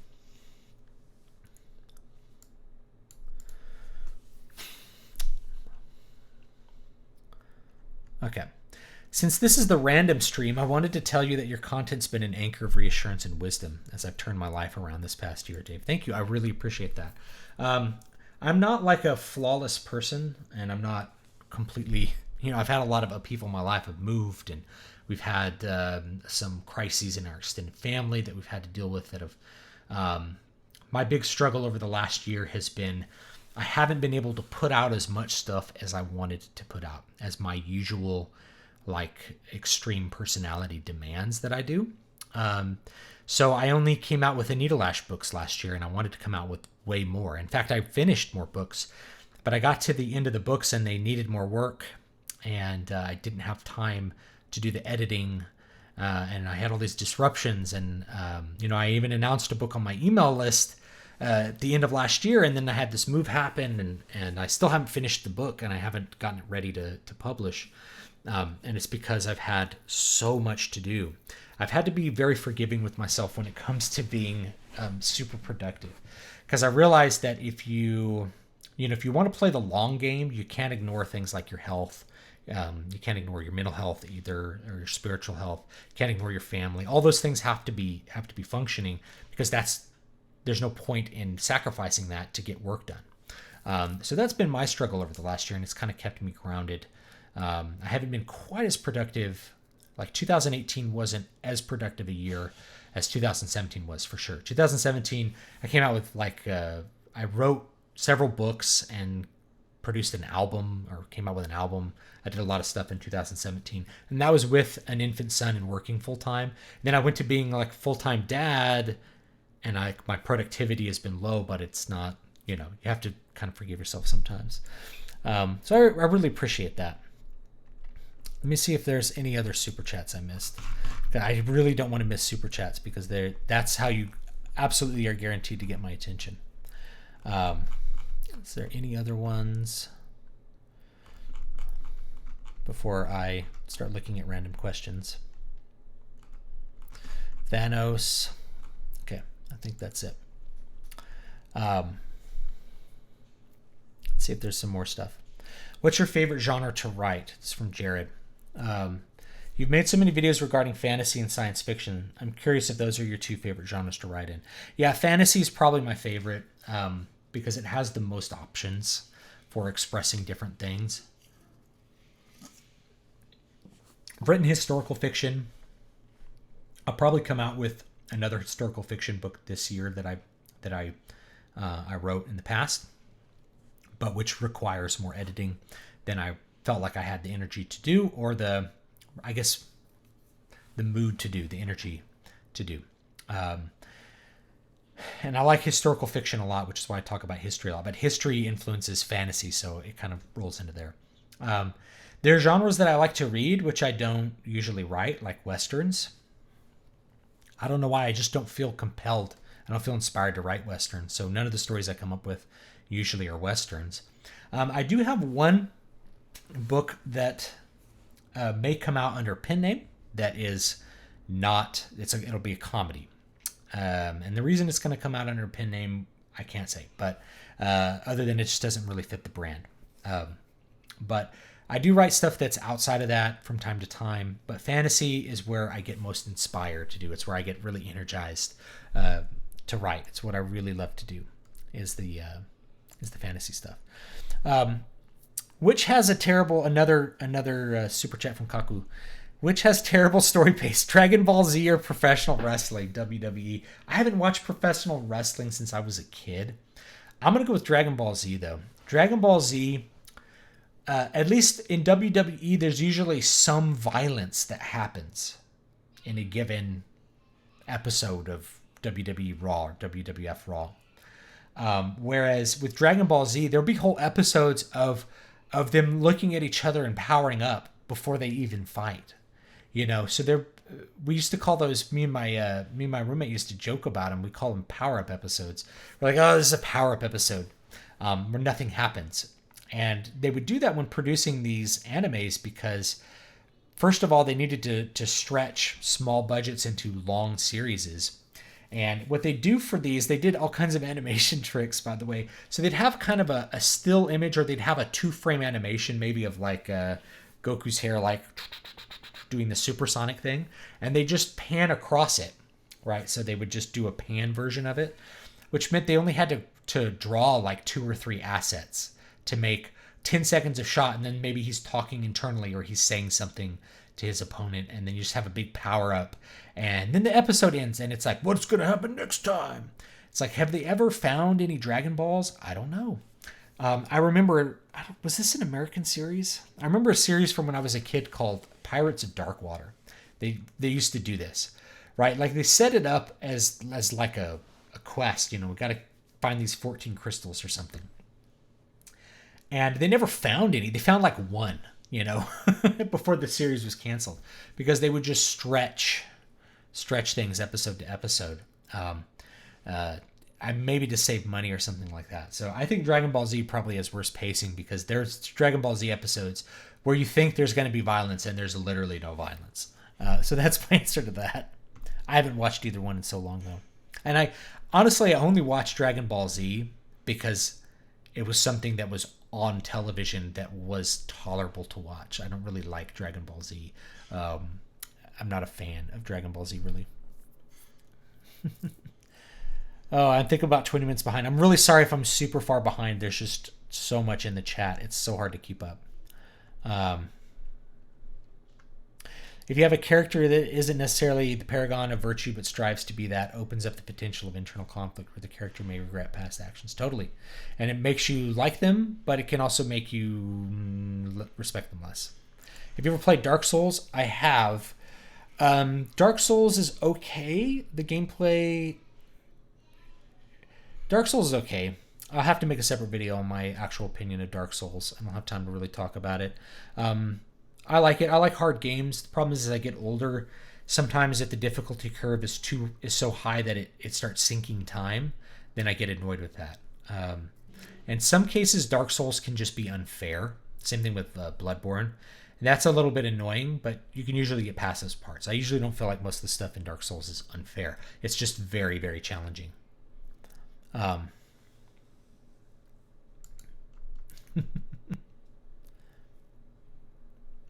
Final Fantasy VII or Ocarina of Time? Ocarina of Time.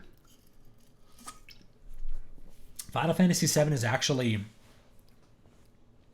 It's probably in the bottom half of Final Fantasy games for me.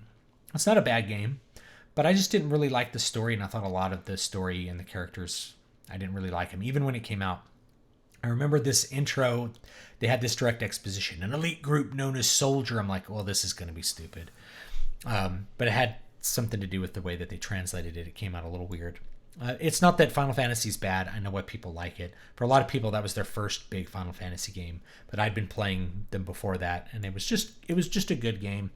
As time goes on, its flaws become more and more omnipresent in my mind.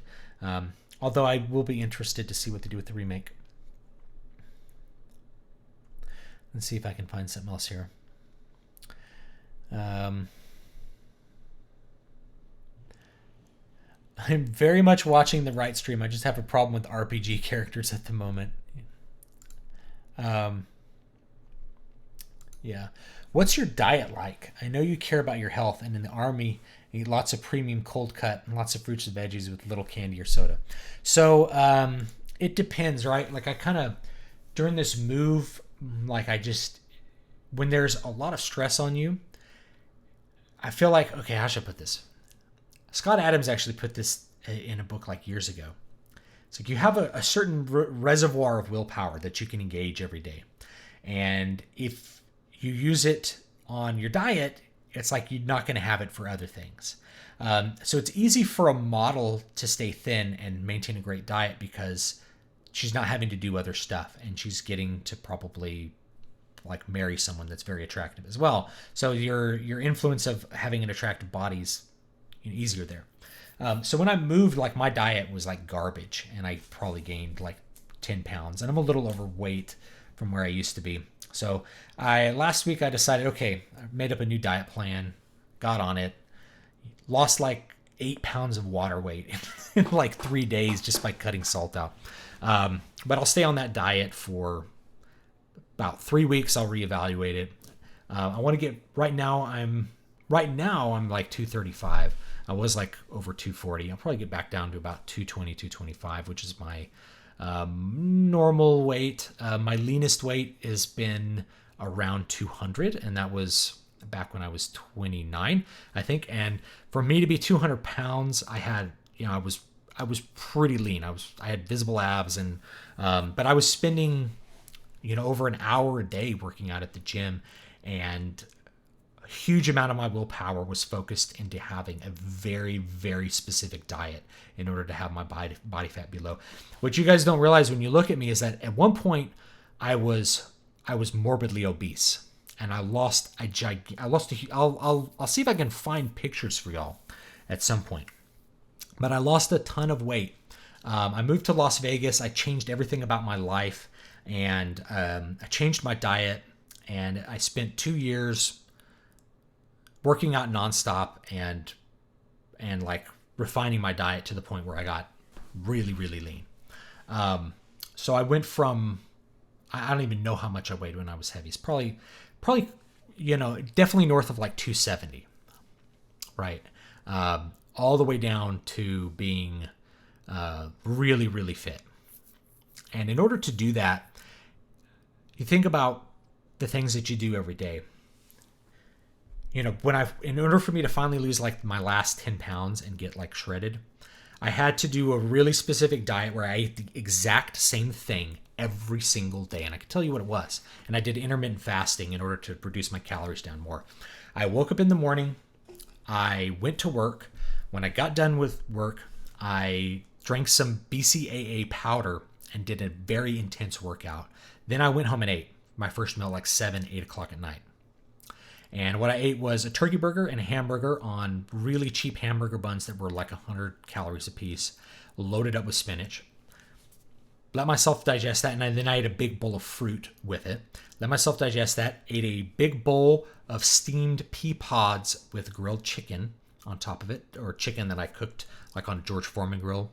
George Foreman grill, $20 grill, like electric grill, made me lose like 100 pounds, right? I cut that up, put that on there, just eat it with really simple dressing, usually just some like sesame oil for a little bit of fat to make sure I kept my fats out. And then my last meal was whatever treat I wanted for the day, which was usually like a piece of chocolate and then a casein and non-fat milk protein shake. And that's what I ate every single day for months, and to finally get down to where I was lean enough that I could see my abs, which once I got married and stuff and life got chaotic, it's really hard to eat the same thing every single day. So finally I got my life right now back into a more stable position where I could eat the same thing every single day. And that's probably what I'll do. I'll probably eat the same thing every single day for the next 4 weeks and see where I'm at with weight loss, reevaluate, bring the calories back down again, do it another 4 weeks, 4 weeks, 4 weeks, 4 weeks, until I get down to whatever weight I decide I'm at, and I'm tired of feeling hungry nonstop all the time and tired of eating the same thing every single day. But if I don't have diet consistency, if I'm not eating the same thing every day, I won't be able to lose weight because I can't manage lots of different varieties of food. I make sure that each day there's everything I need, lots of vegetables and lots of protein, variety of protein, and then after that I don't need to worry about it. So that's the way I lost a shit ton of weight. And you can do it too if you're overweight. It's not impossible, but it requires focus. And so as my focus has been spread out with kids and family and extended family and house and this YouTube channel and books and music. As your focus gets spread out, it gets harder and harder to focus on getting your health and diet in line. Now, I've never stopped working out totally. At a certain point, I had to stop lifting weights and go to just running. So I do cardio like 3 times a week. I run like 2, 3, 4 miles, depending on how much time and how much energy I have to do that. And then I usually do a body weight workout once or twice a week, just like push-pull kind of stuff, just to keep it going. And if you're thinking like 220 pounds is a lot, you guys, I'm fairly tall. I'm over 6 feet, and I've always been big. My dad weighed, I remember my dad had abs and weighed like 265. He looked like Brock Lesnar, but bigger. You know, my dad was a giant. So for my family, 220 pounds, if I get back down to 220, I will be like the lightest male in my family. Like that's what we're looking at. You know, it's like I'll be the leanest dude around. Come from a big bunch of Dutch dudes. We're built like linebackers. Okay. Let me see if there's another. Is there another super chat I missed? Get down to the bottom here. Is an abridged story similar to a spoof? Depends. Like there's the I think the guy who does SMBC came out with the Bible, the abridged edition. It's a spoof. Actual abridgment is there to remove the parts of the story which are non-essential. So abridged editions of, say, Moby Dick, I can recommend those because a lot of Moby Dick is superfluous garbage. Back in the 19th century, they published really long books full of gratuitous detail to fill up people's time. The same way that people sell games today with like 100 hours of gameplay. It's like, is it 100 hours of good gameplay or is it 100 hours of garbage? Because that matters to me. If I'm playing an RPG and it's just really boring and full of crappy side quests, that's not a good 100 hours.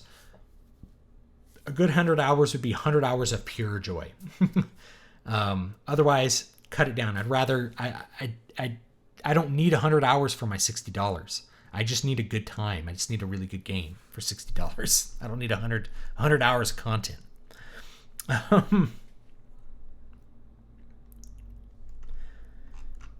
It's like diets are wrong in principle. Well, no, eating good stuff is a diet. Whatever you eat is your diet. But as far as dieting down, there's lots of reasons why you may let your body fat go up. And if you've never been really lean, so if you've never gotten like shredded, trust me, it doesn't feel good to be really lean. This may surprise people because that's what's promoted as health, is these like male body types that's like everything's just like, completely shredded to the bone and you can see all the striations. But when you when you push your body to be that lean, it usually doesn't feel good. Even if you're doing it with like drugs, like if you're a bodybuilder, it usually doesn't feel good to be extremely lean. Your body doesn't want to have 6% body fat. It wants to have 10, 12, 15% body fat because that's a survival barrier. So when you get that lean, you find that you're low energy, you're low strength.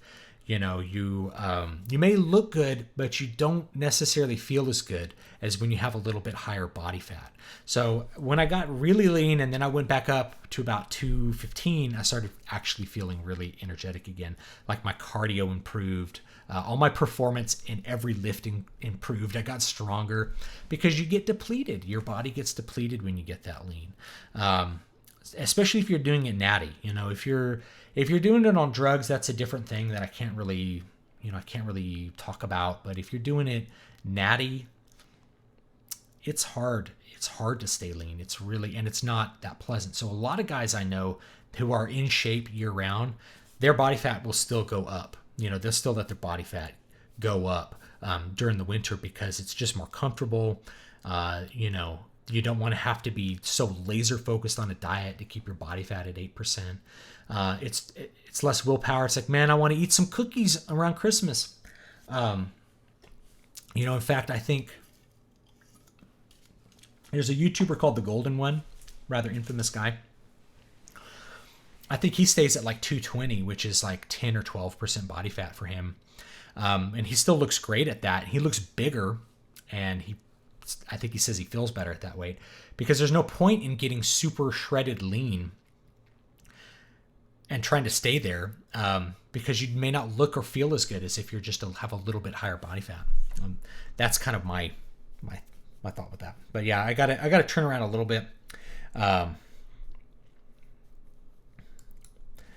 Yeah, from Nathan Backham. My maternal family is Dutch. He's right. We're pretty damn big. My grandpa was 6'6", 250 to 300 pounds. Not sure on his weight. Yeah, my dad was 6'7". I'm like the short guy. I've kept growing in my 30s, so I'm not sure where I am now. I'm like 6'2", maybe. I'm pretty short compared to the other dudes in my family, but we're all pretty big guys. And my maternal grandpa, he was like 6'2", 6'3", 250 pounds. Played football. He was a professional basketball player. So like that's it's different people carry their weight differently.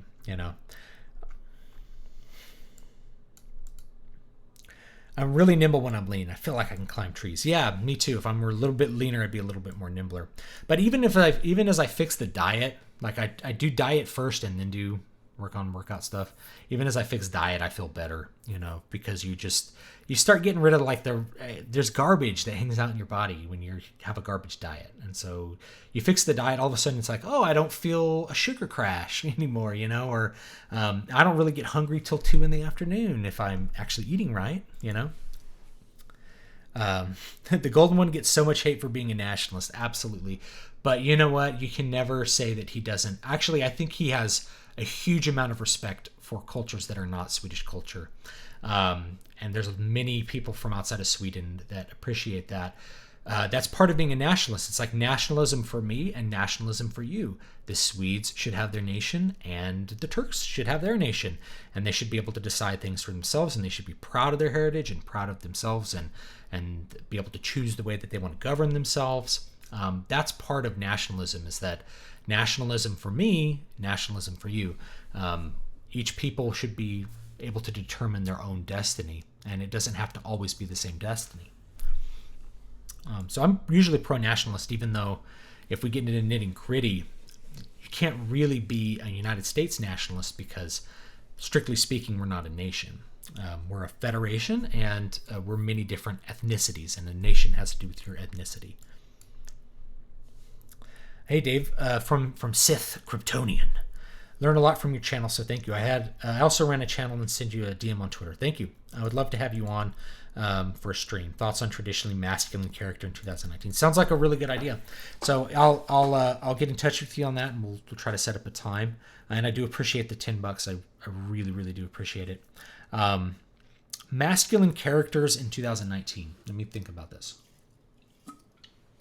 I talk about it I could have a whole stream about that, but masculinity and people's desire for masculinity has never gone away, in my opinion. This is one of the things that I think makes Game of Thrones popular, by the way, is you have masculine characters and you have feminine characters too. People enjoy masculine characters and they get attracted to masculine characters, whether they're male or female. And that's because men like, if you want to imagine a man's perspective, he wants to be surrounded by other strong men because that enhances himself. So a good, strong, masculine man is not threatened by other men's masculinity. He only views that as enhancing his own safety and his own abilities, even if he's competitive with them. And you can be very competitive with men and not dislike them at all.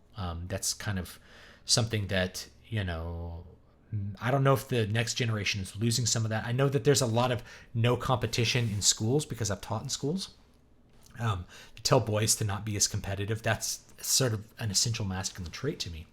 But we never lose that attraction to them because men need to be surrounded by other masculine men, and women need masculine men for all the reasons that they've always needed them: for protection, for to make sure that the state is secure and safe, to make sure the family is secure and safe. There's lots of, even feminists who decry masculinity will choose to date masculine men or are attracted to men with money and muscles, right? So our biology doesn't go away. So masculine characters in 2019. they still need to happen. And if you choose to write them, you're probably going to have success with them versus adhering to the narrative, because the narrative may get you woke points on the internet. It may get people saying, "Oh, look, he's done this wonderful comic book character that's not a traditionally masculine male. Yay, yay, yay." But that may not sell any comics. Same thing with books. Someone may write an article about how it's so nice that you had this non-masculine gamma character, but then they're not going to buy your books, right? People end up buying the books with the characters that they're attracted to, which to me means masculine characters. So I do appreciate the super chat. I think there's no reason to abandon masculine characters now or ever. How do I create from Crazy Chameleon? How do I create a story that's complex but not convoluted? That's a good question. So here's a couple things that I think have worked that I've seen. So complexity, I'm assuming you're meaning like a large cast of characters and several plot threads that are interacting. That's what I'm going to go with complexity versus thematically complex. Thematically complex would be a different answer. Let's say you have a lot of plots. So the more you're able to have one plot line sticking together and running together, I think the more coherent the story is. So if you look at Lord of the Rings as an example, once you get past Fellowship of the Ring, you have book 3, book 4. Book 3 is everybody who's not Frodo and Sam. Book 4 is Frodo and Sam. Book 5, which is Return of the King, you have everybody who's not Frodo and Sam. Book 6, Frodo and Sam destroying the ring. And that's the way that the organization happens. So as you drop off one thread, you go backwards in time, and then you have that thread be completely consistent. This isn't a way a lot of people do it today, but that's one way that you're not really going to lose people. What they tend to do today is a couple of different things. So one way is that you can have one chapter per viewpoint having to do with one thread of that plot and one set of characters. So chapter 5 would be everyone that's in one area doing one thing. Chapter 6, you can like leave chapter 5 on a little bit of a cliffhanger. Chapter 6, you go to the other one. So this is switching viewpoints and switching plot threads between chapters, say 5,000 words, 10,000 words, versus switching threads within a chapter, which can create some amount of confusion. If you look at someone like Steven Erikson, who did the Malazan books, these are fantasy books that are very complex. That's what he does. He does it by the chapter. If you look at someone like Michael Crichton, if you look at Jurassic Park has a lot going on plot-wise. And so what he does is he has a bunch of little mini chapters, and each chapter, I think this is correct. It's been a long time. Each little mini chapter will have the main character for that area. So it's like back to this character, back to this character, back to this character. So as he weaves all the threads together, they're all happening concurrently in time. That's the way he organized it. But he made it very clear who you're switching to each time and what's going on. And that has to do, I think, with his skill at being able to quickly get you back into where that character was and what he's doing. So there's lots of different ways to handle it.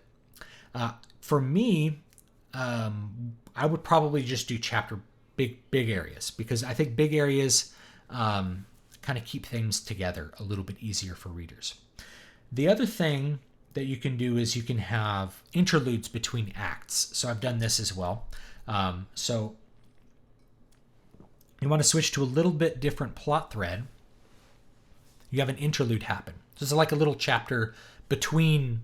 So maybe your viewpoint character's name is Stan. You have an interlude that takes place from Kara's viewpoint and is showing some different part of the plot that you didn't get from Stan's viewpoint. And you just do that between each large section of the book. So you have 4 or 5 of those, or you just drop those in every once in a while, and it kind of keeps that thread going. I've talked about ABC stories. So your A story is your main plot. Each time you add a subplot, you're going to be adding like half the value of the main plot to the length. So if your A story is going to take up 50,000 words, then your B story is going to really take up 25,000 words, and your C story is going to take like 15,000, and then everything you add after that's going to take up a certain amount. So you want to organize your plot so that there's one critical one that people can focus on, and then there's several supporting ones of decreasing volume and decreasing importance, so that there is a hierarchy.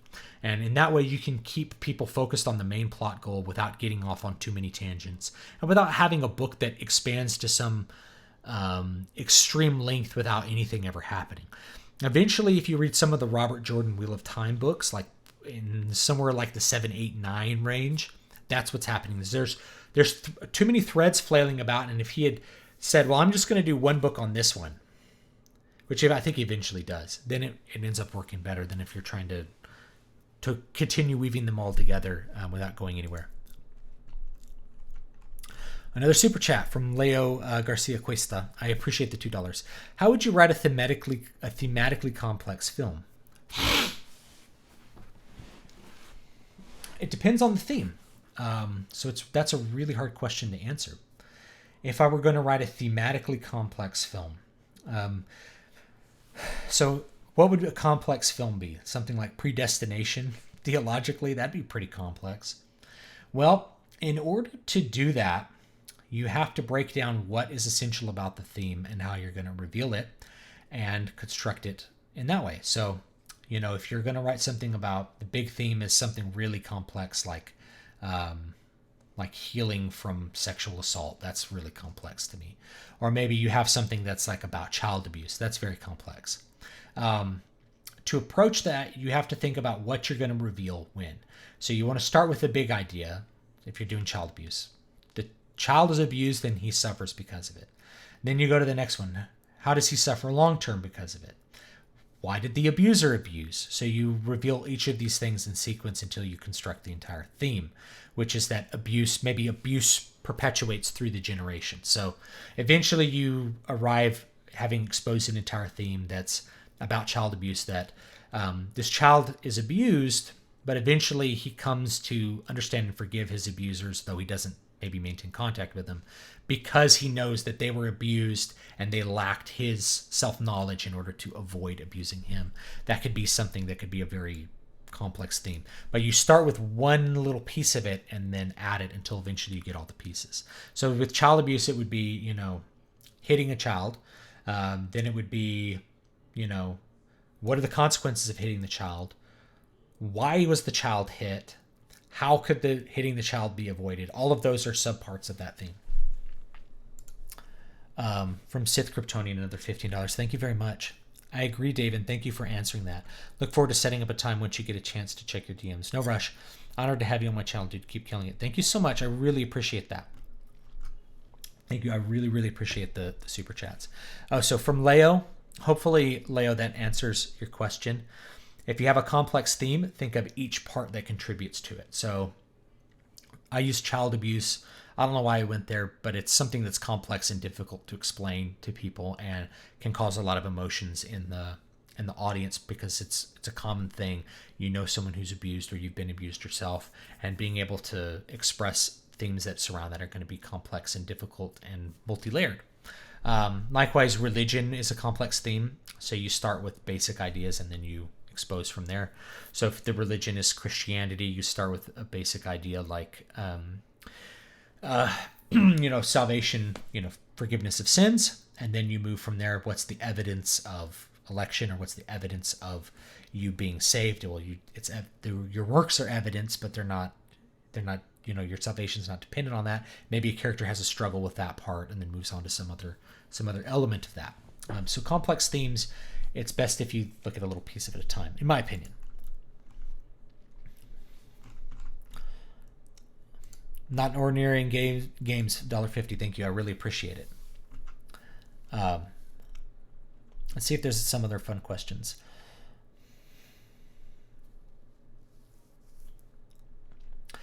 Don't allow PC culture to censor you. Art is meant as a form of self-expression. Often people are offended because they don't understand your intention, and that's their problem. That is their problem. Don't ever censor yourself because you're afraid of something like PC culture, regardless of what direction it's coming from. Don't self-censor for that reason. There are other reasons to self-censor, like understanding your audience. If you're writing for an audience that doesn't want extreme violence, I don't think that's a problem for you to avoid it. That's just you wanting to create a good product for your audience.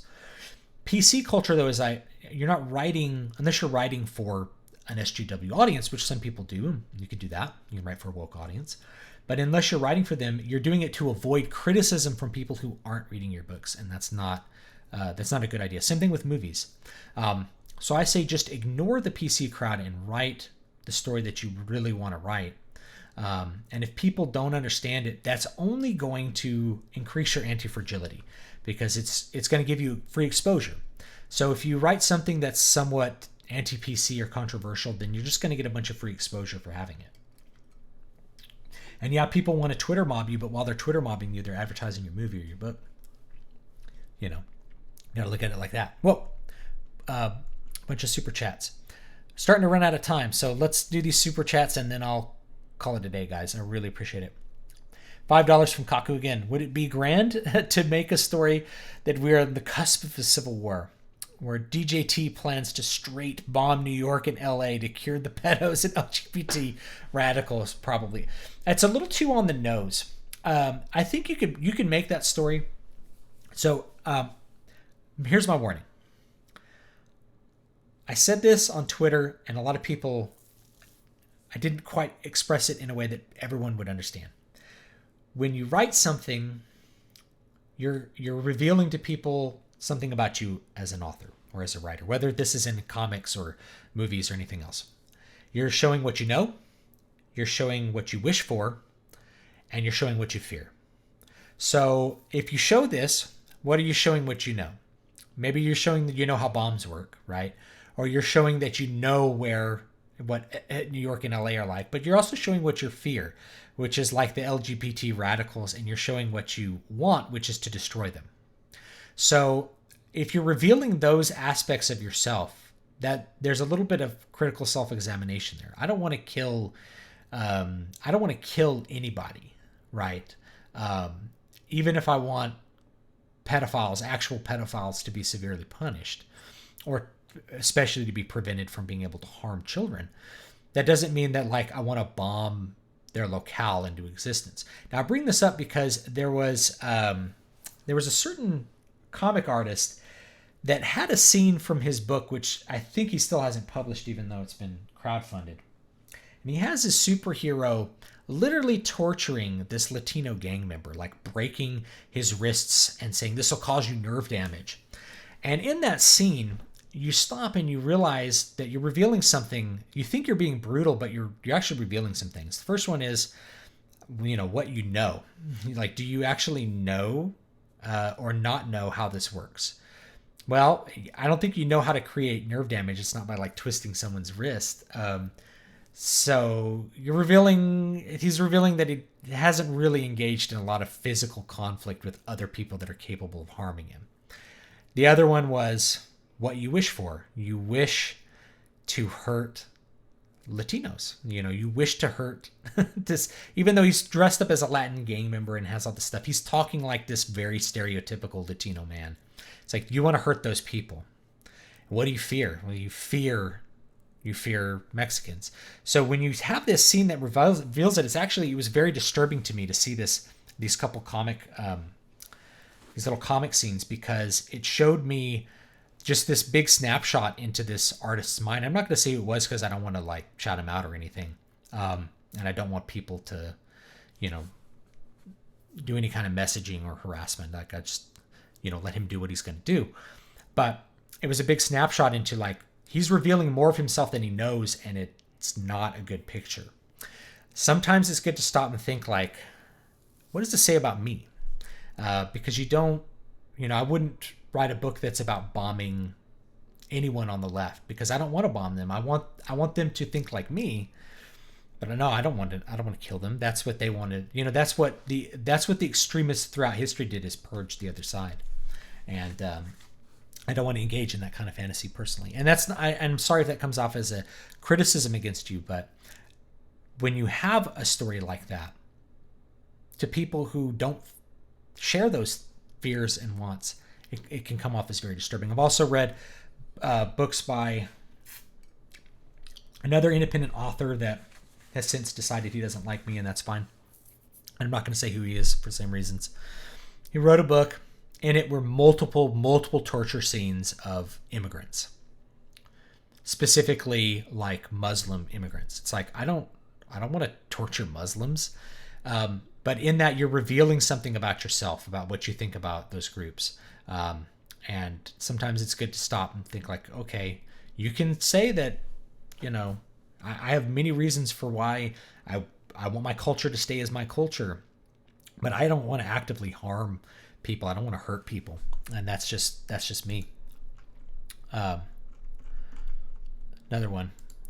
$20 from Master of Super Funny. Thank you so much. Your content. Thank you. I think there's some other is awesome. Another $5. Thank you very much. I really appreciate that.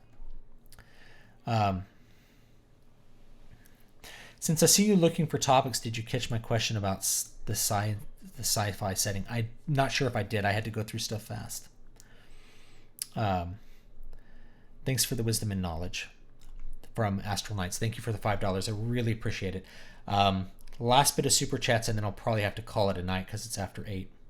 Question I've had percolating for a while. Do you think fan fiction is a good tool for aspiring writers writing in an established world? Or is that just asking for building bad habits? If you look at it as an opportunity for growth and for exercise, it's not bad.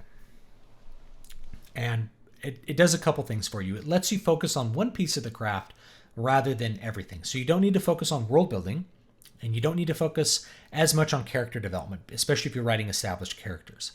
You get to just focus on plot and how the plot arises out of those two, because your plots really should arise out of how characters interact and their motivations and all that kind of stuff. So it's a good exercise in plot. The problem with fan fiction is that its existence is at the behest of another person. So you can't really make money on it. You may not be able to publish it even for free. There was recently a controversy where a guy came out with a Darth Vader fan film, and Disney used the YouTube copyright thing to take all the ad revenue from it, which to me is not appropriate, but it shouldn't have been monetized because the thing which created the initial value was not created by that fan fiction creator, that filmmaker, which is the character Darth Vader in the Star Wars universe. All of that value has been created by the original content creator, the original owner of the copyright, George Lucas and company, and all the people, Ralph McQuarrie, all the people that made Star Wars great.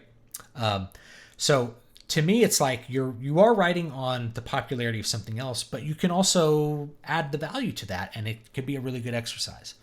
Eventually, though, if you want to go beyond writing plot, you need to think about doing things that are your own. Look at the lessons that you learn from writing the plot.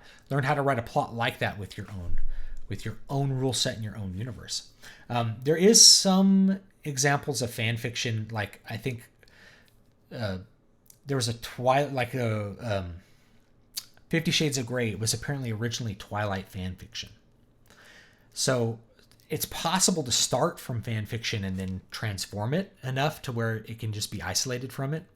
But I would mostly look at it as like a chance to work on plot without having to worry about the character setting elements. All those are figured out. Then later you can work on developing your own settings and your own characters and making them as good as the characters that you used. And also just using established characters. You already have an idea, like how would Han Solo say this if you're writing Star Wars fan fiction? How would James Kirk actually approach this situation? And you do that same thing with new characters you make. So it can be a really good one. It doesn't build bad habits at all. I don't think it really builds bad habits at all. Another $5 from Kaku. I understand. SC is limited to convey, not kill, harm them, just make them straight, just to challenge the born this way idea. Well, I would, that's an interesting one. Okay, yeah. So I love the idea of challenging the ideas somehow.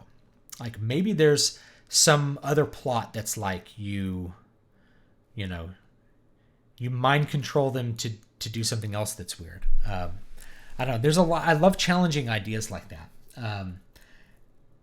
Which it's not, you're not allowed to challenge those ideas, but they need to be challenged because they're just presented as dogma, and no one ever stops and says, well, wait a minute. What about this guy who says the opposite? It's like that voice is not allowed to be heard. And I think the debate should be out in the open. That's just me. All right, so thank you so much for the super chats. 50 Shades of Grey. So I wanted to do some content. Before I go, I'll tell you guys this. I wanted to do some content on Twilight. You guys are going to be really surprised. Why would he want to read Twilight and do content on Twilight? No, I'm not trying to attract Twilight readers to pad my book sales, though I always want to sell more books. But because there's lessons to be learned by digesting those things which you dislike. And the lesson to be learned is what is appealing, what works, what about was given up in this, what about what this work gave up made it appealing to people, and what about what it did made it appealing to people. Because if you read something like Twilight, and I've read the first 50 pages and I thought they were awful, but it's been so many years, I'm going to go back and read the whole thing. You may give up what most people would consider quality writing, but through that process, you may actually attract a different set of people that don't care about the quality of writing, and the quality of writing would get in the way. That's why they don't read, James Joyce, right? The quality of writing gets in the way of what they actually want to digest, which is the story. So that's something that the story elements of Twilight appeal to lots of people. And you should know what those story elements are and why they appeal to those people, even if you don't intend to appeal to them, because you want to think about your audience and like, what does a fantasy audience really want? And is there some part of a book that I need to include when I write one to make people, to ensure that my audience is gonna connect with it, even if it's not, even if not that you want to sacrifice your artistic ideals, but you want to make sure that you include the things which are good. There's a lot of lessons to be learned through things which are bad. Even Force Awakens, like I have a lot of ideas why people liked Force Awakens, and I will probably make some content on that. Why I think people liked Force Awakens, because I didn't like it. In fact, I thought it was at least on a technical level was worse than The Last Jedi. The Last Jedi was definitely worse on like an emotional level because of what it did to like the universe. But that's part of that, Force Awakens was made with love, but was bad, and you can kind of feel that it felt like a fan film, not in a bad way, but there's some elements to that you can learn from, like, well, people really connected with seeing this character again, or really connected with this idea from there. So there's that. All right, let's see if there's some more stuff here before I go. All right, I'm going to call it there. I'm so sorry if I missed any chats or I missed any important questions that you guys had. It's been a very, very interesting stream, and I'll try to do this in the future. What I want to do maybe for future streams is have like the first 30 minutes be a topic, and then just free for all, because there's so much going on. And I'm sorry if I was like 20 minutes behind, but all the questions are front loaded, and I want to get to as many of them as possible before I say goodnight. So thanks so much for watching. I really, really do appreciate it a lot. And one of the things that I would like to say to you guys is, last night I actually had trouble sleeping, and the reason that I had trouble sleeping may actually surprise you. I had trouble sleeping because I was anxious about a video I put out last night. And the video I put out last night was on a particular kind of fallacy that I call the Vegas stakes fallacy. And the reason I was anxious about it is that I know there's so many people who watch my content who are so smart that any little flaw in what I say, they're going to point it out. They're going to know what's up with that. And I was very careful to think about what I wanted to say for that particular video, even though I just kind of did it off the cuff. I thought, like, here's these 3 things, and these are the 3 examples that I want to use. That I was just like, have I actually constructed my arguments correctly? Because I know that my audience is definitely above average for intelligence, and I have to worry about not putting out my best all the time. Does that make sense? So you guys really do make me keep it up. and it's tough sometimes. So I always want to make sure that the content is of a high enough quality that it meets people's standards, and that everyone's not telling me what a bozo I am. So thanks so much for watching, and you can find my books on Amazon, or they're everywhere else too. So I'm now wide on all my books. There is a single volume of Needle Ash coming out February 1st. The paperback will be out the 28th. It'll be out on Monday. Actually, I might put it out on Friday. It's already done. Everything's done. And I have the proof in hand. So if you want the single volume, want to save some money, the paperback will be out. It's, I think, $13 on Amazon or wherever else you want to buy it. You can buy it from Barnes & Noble. So it's wide. You can buy it. And it's the new version. It's re-edited. It did a bunch of little fixes. That's all existing in all the old ebooks as well. So download the new versions if you haven't read Needle Ash yet, and get those going. And I'll see you guys next time. As always, the first part of Needle Ash, the book 1, is always free. And then I'm going to be continuing that series, the Eternal Dream series, this year with an entry that follows one of the assassins, one of the Dark Elf assassins named Mondal. He's going on a very particularly weird adventure that I'm really looking forward to completing and getting out to market for y'all. So keep attention for that. Make sure you're on my mailing list, dvspress.com/list, and I'll see you guys next week or later this week for the next video.